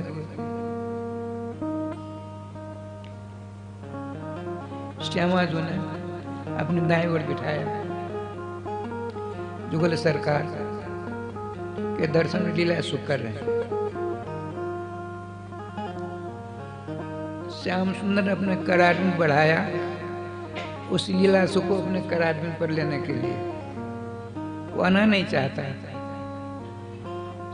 श्यामा जी ने कहा, प्यारे सुख हमारे श्याम सुंदर के हाथ कमर पर क्यों नहीं जाना चाहते? तो कुछ कहने वाले हैं जिसको मैं स्वीकार नहीं करना चाहता। देखिए, वो भी अंतर्यामी है। भगवान श्री कृष्ण के हृदय में जिस लीला विलास का कर्म जागृत होता है, उसकी जानकारी उसको प्राप्त हो जाती है। किसको? जो भगवान श्री श्याम सुंदर के प्राण स्वरूप श्यामा जो उनके करार में विराजमान लीला सुख वो समझ गया। श्याम सुंदर ने अपना हाथ कमल बढ़ाया, मेरे हाथ पर आ जाओ, नहीं आना चाहता। तब श्यामा जी कहने, जाओ, मैं कहती हूँ जाओ। बड़े आनंद से आया। अब जैसे जैसे वो सेवा करती थी किशोरी मनियों में, उसी प्रकार से श्याम सुंदर ने अपने प्राणाधिष्ठात्री राजेश्वरी राधा रानी के प्रिय सुख वो अपने करार में पाकर धन धन हो जाते हैं और नाना प्रकार की बात सुनाते हैं। वो तो डर सा गया है। आपने कहा, सुख हम तुमसे कुछ निवेदन करना चाहते हैं। बिल्कुल और उदास हो गया। राधे राधे। श्री जी कृपा से उसकी आंखों से झर झर झर झर अश्रुमोचन होने लगा और करार में मूर्छित हो गया। अभी आपने कुछ कहा नहीं है। श्यामा जी ने कहा, प्यारे सुख घबराता क्यों? नीचे गिर गया। किशोरी मणि को चरण को पकड़ लिया, फूट फूट रोने लगा।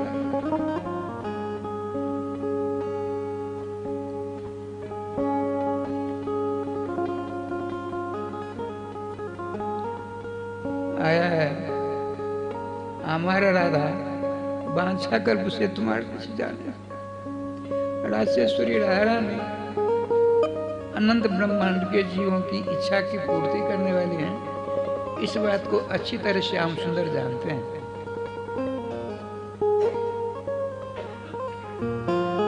आपने स्वयं अपने करार में उठाया। लीला सो देखो, क्यों रोते हो? क्या बात? श्याम सुंदर, क्या बात है बताइए। आपके हाथ पर जाना नहीं चाहता था, गया, कुछ कहने वाले थे कि रोने लगा, मूर्छित होकर गिर पड़ा। इसकी आंखें बिल्कुल अविरल धाराओं को प्रवाहित कर रहा है। तो आपने विनय की। श्याम सुंदर ने कहा, प्राणाधिष्ठात्री देवी, मेरी अभिलाषा है। क्या अभिलाषा है? सुनिए। श्याम सुंदर ने कहा, हम दोनों श्री गोलोक धाम के निवृत्त निकुंज में मोहन महल में विभिन्न प्रकार की लीलाओं का समारोह पूर्वक उद्घाटन करते हैं। यहाँ की रसमयी समस्त सखियां अवलोकन कर कृत होती हैं। मेरे अंदर ऐसी भावना जागृत हुई, धरातल पर जो रसिक संत हैं, नाम जापक हैं, वे भी इन लीलाओं के दर्शन कर महान आनंद को प्राप्त होता। मैंने सोचा इनके द्वारा हो तो अच्छा। अब श्री श्यामा जी ने कहा, लीला सुख बहुत विलक्षण बात है, इनके आदेश का पालन करो। तो क्या कहते हैं सो देखिए, अपने लोग श्री धाम वृंदावन में हैं अभी, जिसकी मैं चर्चा कर रहा हूँ राधे श्याम।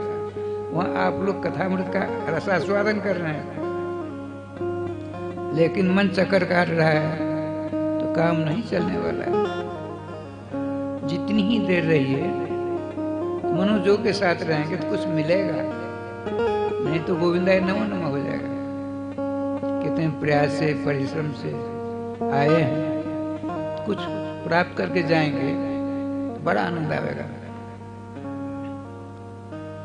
लीला सुख ने कहा हम आप दोनों के दर्शन के बिना रह नहीं सकते। तो श्यामा जी ने कहा हम दोनों सदा तुम्हारे पास रहेंगे, तुम्हारी दृष्टि के सामने रहेंगे। तुम जिधर जिसी दौड़ाओगे तो हम दोनों दिखेंगे। क्या अल्लाह पे वरदान प्राप्त हो गया पंडित जी? क्या अल्लाह वरदान? श्री सुखदेव जी श्री परीक्षित जी की बात श्रीमद् भागवत महापुराण में प्रथम श्रेणी, द्वितीय श्रेणी, तृतीय श्रेणी तीनों प्रकार के श्रोता और वक्ताओं का वर्णन प्राप्त होता है, जिसमें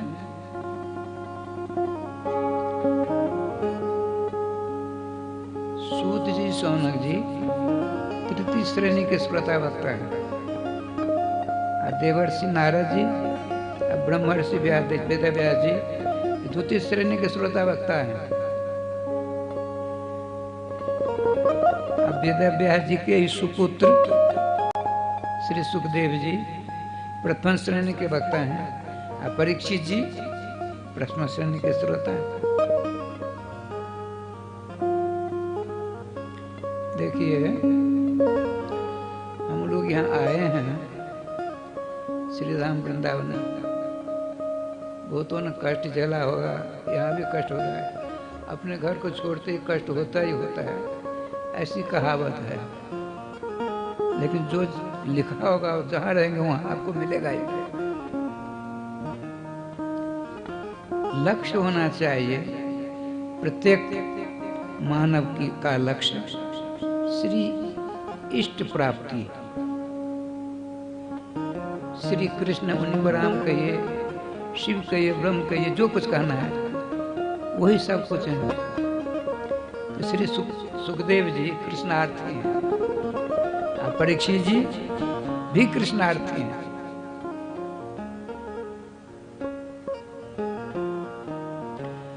सुखदेव जी महाराज 12 वर्ष तक अपनी माँ के पेट में रहे, उसके बाद निकलते हैं तो 75 दिनों तक एक कंदरा में जाकर, देखिए जुगल सरकार को प्राप्त कराने के लिए वहां से आते हैं।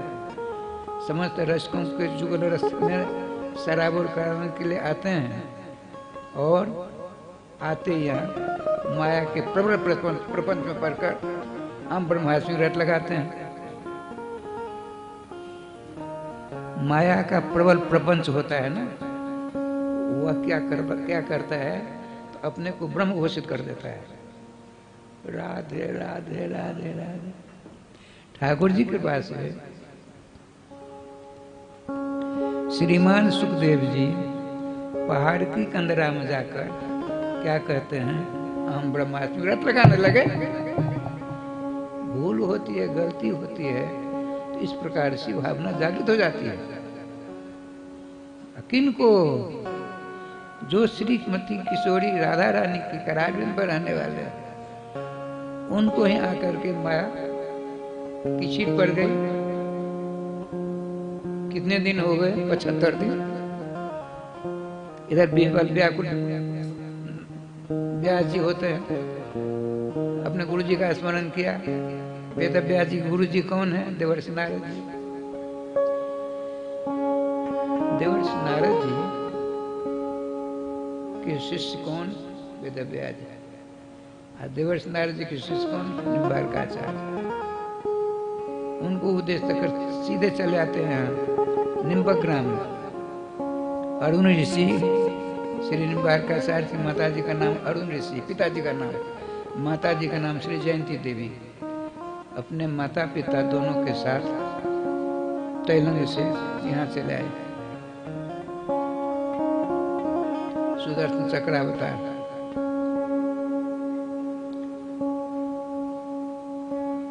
एक आनंद चरपट नाम की पुस्तक हमको मिली।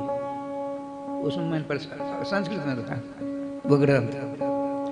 श्री निम्बारकाचार्य विषय में आया है,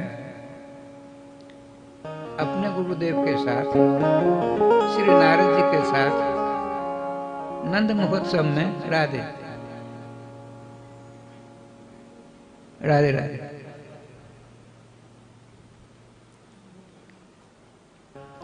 श्री वृंदावन बिहारी लाल नंद महोत्सव में अपने गुरुदेव के साथ निम्बार्क भगवान नारद जी के साथ नंद महोत्सव में गोकुल में आए थे। उसमें लिखा है,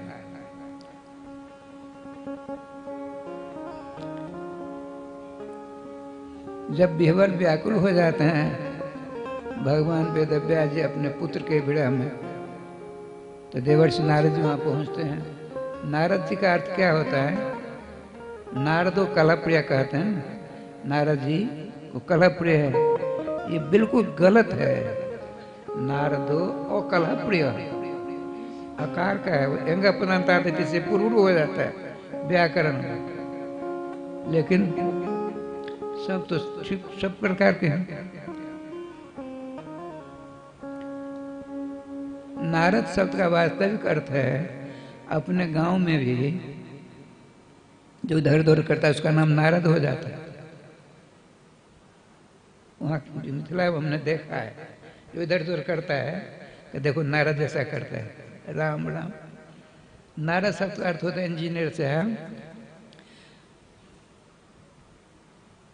नार नाम है अज्ञान का, नार नाम है पानी का। तो यहाँ प्राकरणिक अर्थ है नारम अज्ञानम, दो अवखंड धातु है। नारम अज्ञानम यति खंडयति तिलसा करोति जैसा नारद है। हमारे आपके अंदर 2,98 करोड़ जन्म से नाना प्रकार के विषय वासना रूपी अज्ञान है। उस अज्ञान को जो अपने उपदेश रूपी कंची के द्वारा तिल के समान टुकड़े टुकड़े करके बाहर फेंक दे, वहाँ अलौकिक कृष्ण प्राप्त करने वाला जो प्रकाश है उसको प्रकाशित कर दे, उसका नाम है नारद। अपने पुत्र के मोह से विचलित देवर्षि नारद जी ने सोचा, वेदव्यास जी इतने ग्रंथों के प्रणेता पहुंच जाते हैं, रोने लगे। नारद जी का आश्रम कहाँ है? हमारे गुरु जी वहाँ गए थे। बद्रिकाश्रम से आगे तुंगनाथ है, और तुंगनाथ से 12 किलोमीटर 12 कोस आगे सम्याप्रास नाम का आश्रम, जो वेदव्यास जी का आश्रम है। लोग वहाँ जाते कोई नहीं, बद्रिकाश्रम से लौट आते। वहाँ गए हैं लोग, कल आने वाले। श्री वृंदावन बिहारी लाल की जय। दोबारा नाम ले लीजिए। गोविंद जय जय गोविंद।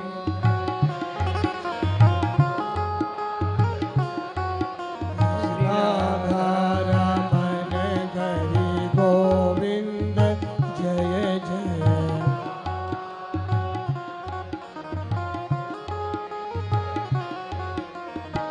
गोविंद जय जय गोपाल जय जय गोविंद।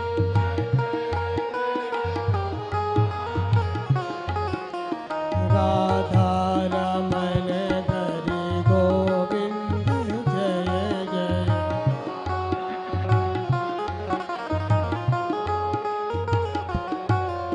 श्री वृंदावन बिहारी लाल की जय।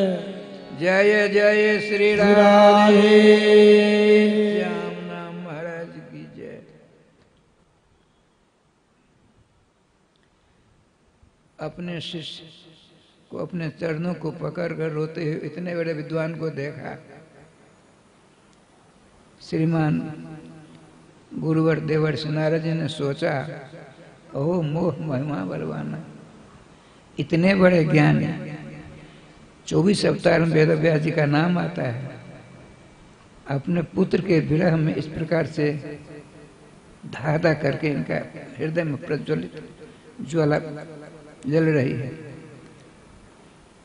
भगवान की बलवती माया को नमस्कार किया, कहा देखो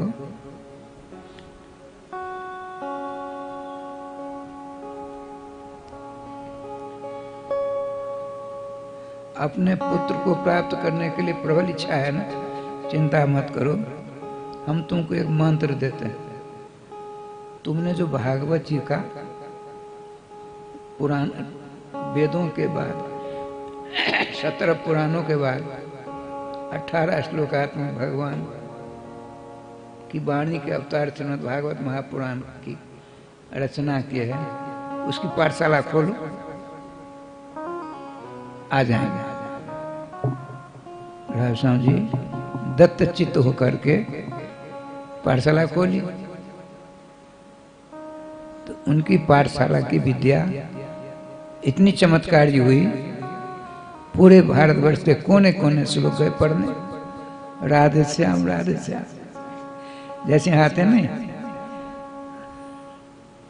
और आई भी नहीं जानते हैं भागवत जी कथा कहते हैं, हमने देखा है।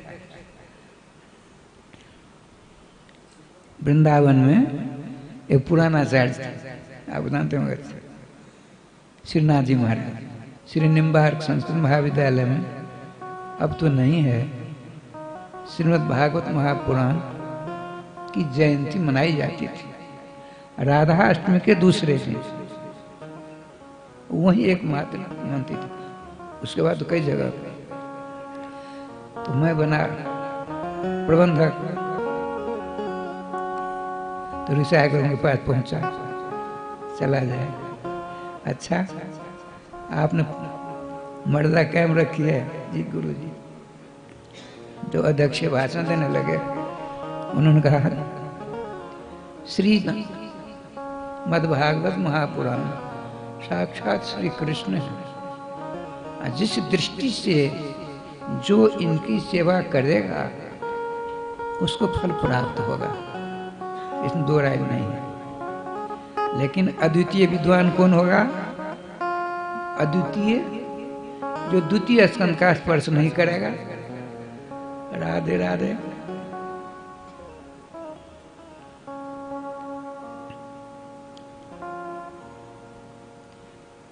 स्कंद पुराण में एक मंत्र आता है, श्रीमद् भागवतस्याथ श्रीमद् भगवत तथा स्वरूप मेकमेवास्ति सच्चिदानंद लक्षणम। जैसे भगवान सर्वेश्वर सर्वाधार सर्वनियामक ब्रज पुरंदर नंदन जसोदोत संग लालित राधा प्रियकांत श्याम सुंदर समस्त कामनाओं को प्रदान करने वाले हैं ना, उसी प्रकार से श्रीमद् भागवत महापुराण श्री कृष्ण के साक्षात स्वरूप है। बताई देता हूं संक्षेप में, सत्संग ही तो चल रहा है।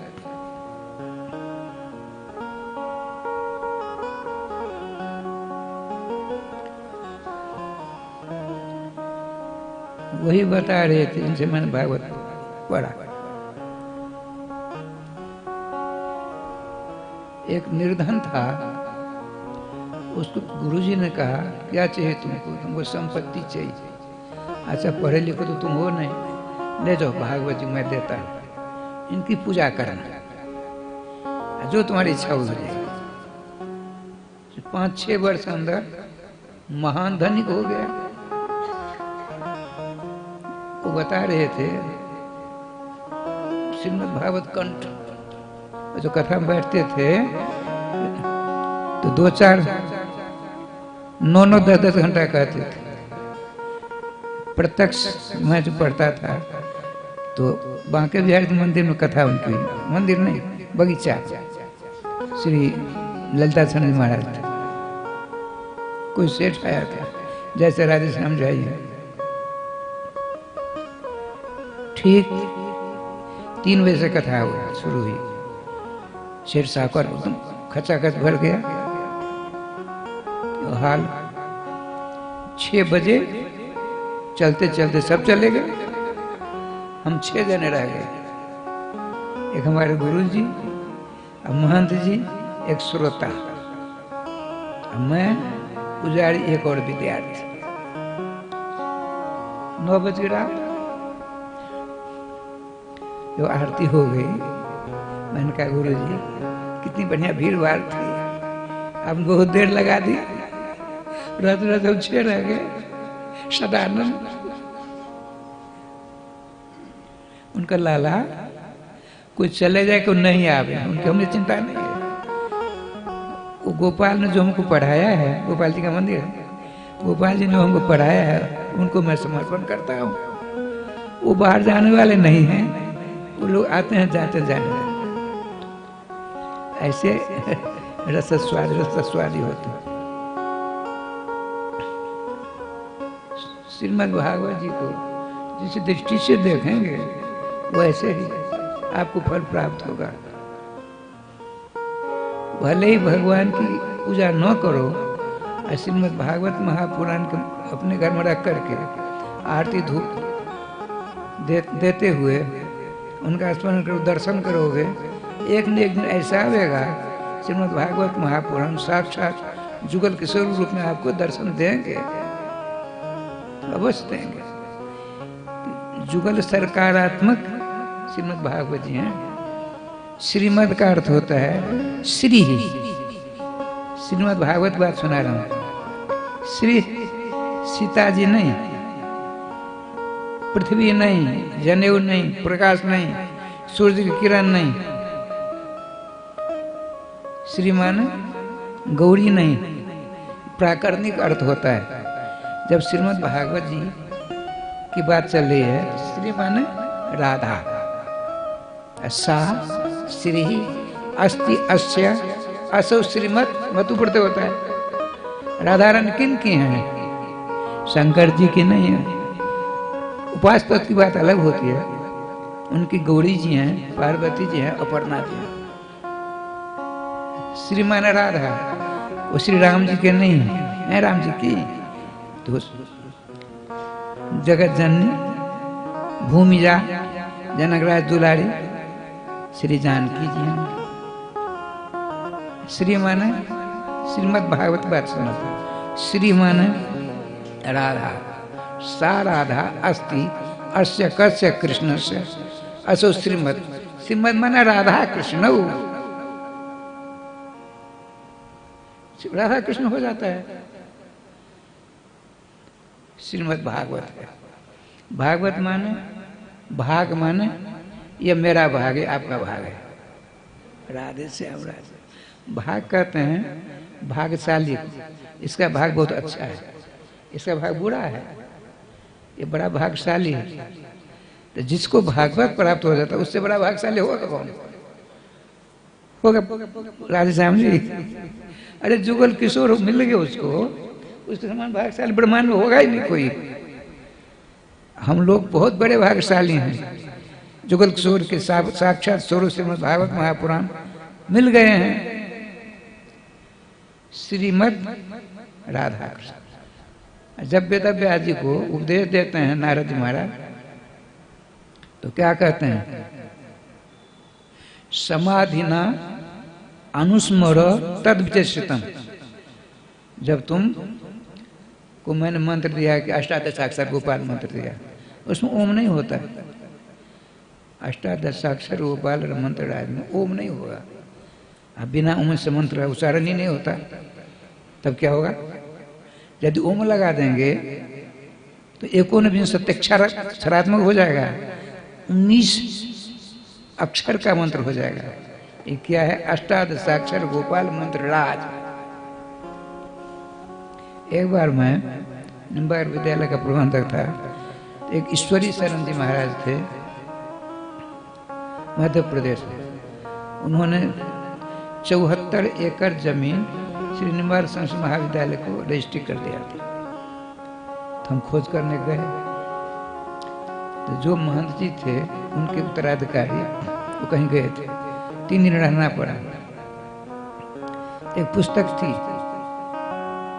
दृष्टांत महार्णव, दृष्टांत महार्णव ही उसका नाम था। एक अर्णव होता है, महार्णव है,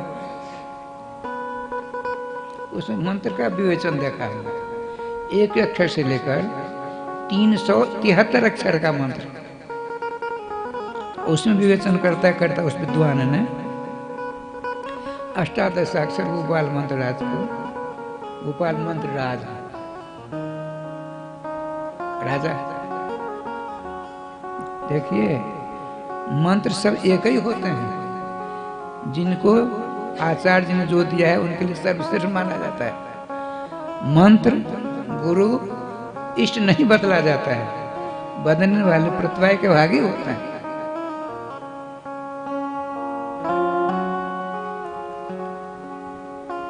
अच्छा, मैं बता रहा था श्रीमद् भागवत जी की पाठशाला खुली, बच्चे सेठ साहूकार उन दिनों में उस जंगल में कौन जाएगा, लकड़ी चुनने जाते, फल फूल लाने जाते थे। तो सुखदेव जी की बात सुनाता हूँ। तो सिंह ने गर्जना की, डर मारे से भगवत स्थान में आ गए। गुरु जी ने पूछा क्या हुआ, तो भयंकर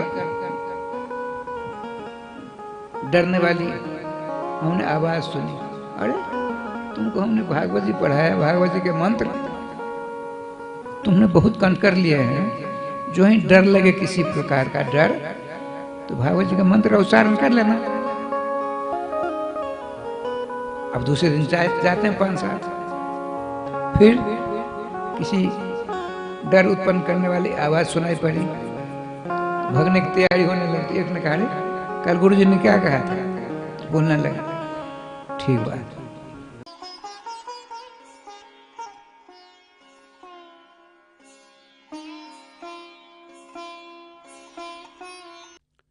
आज का पंचांग दिनांक 12 अक्टूबर 2022, शक संवत 1944, विक्रम संवत 2079, दिन बुधवार, सूर्योदय 6:34, सूर्यास्त 6:16, राहु काल 12 बजे से 1:30 बजे, अयन दक्षिणायन, ऋतु शरद, मास कार्तिक, पक्ष कृष्ण, तिथि तृतीया।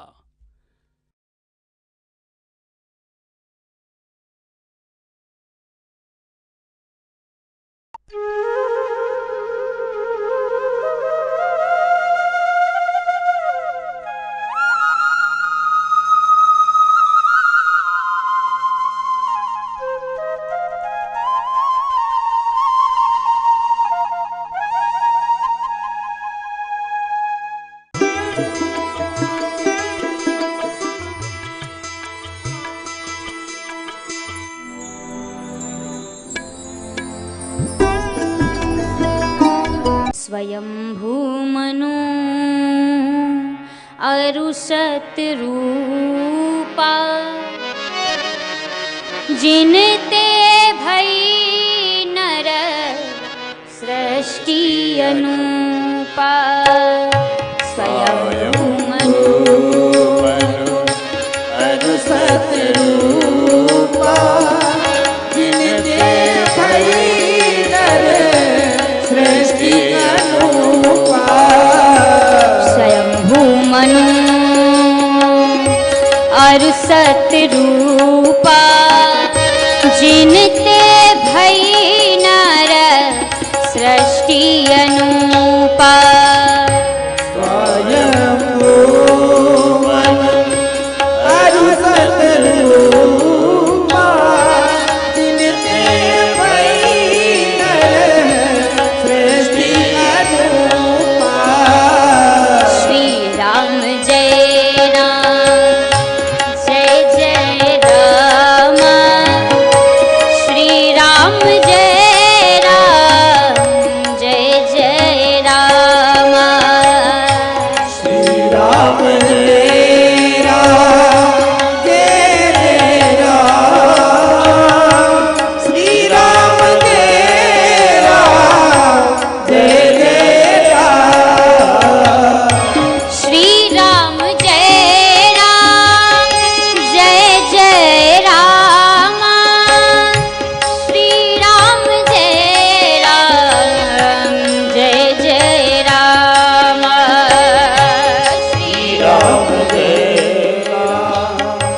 जय जय राम श्री राम जय राम जय जय राम श्री राम जय राम जय जय राम श्री राम जय राम जय जय राम श्री राम जय राम जय जय राम श्री राम जय राम जय जय राम। हो मन चल रे हो मन चल रे वृंदावन धाम राधे राधे गाएंगे मन चल रे वृंदावन धाम राधे राधे गाए ओ मन चल रे वृंदावन धाम राधे राधे गाएंगे मन चल रे ताली सेवा करते बड़े भाव के साथ राधे राधे गाएंगे हाँ राधे राधे गाएंगे राधे गाएंगे श्री श्यामा श्याम गाएंगे श्याम गाएंगे तेरा कोड़ी ओ तेरा कोड़ी लगे ना दाम राधे राधे गाएंगे तेरा कोड़ी लगे ना दाम राधे राधे गाएंगे ओ मन चल रे वृंदावन धाम राधे राधे गाएंगे मन चल रे वृंदावन धाम काली सेवा करते हुए सभी गाएं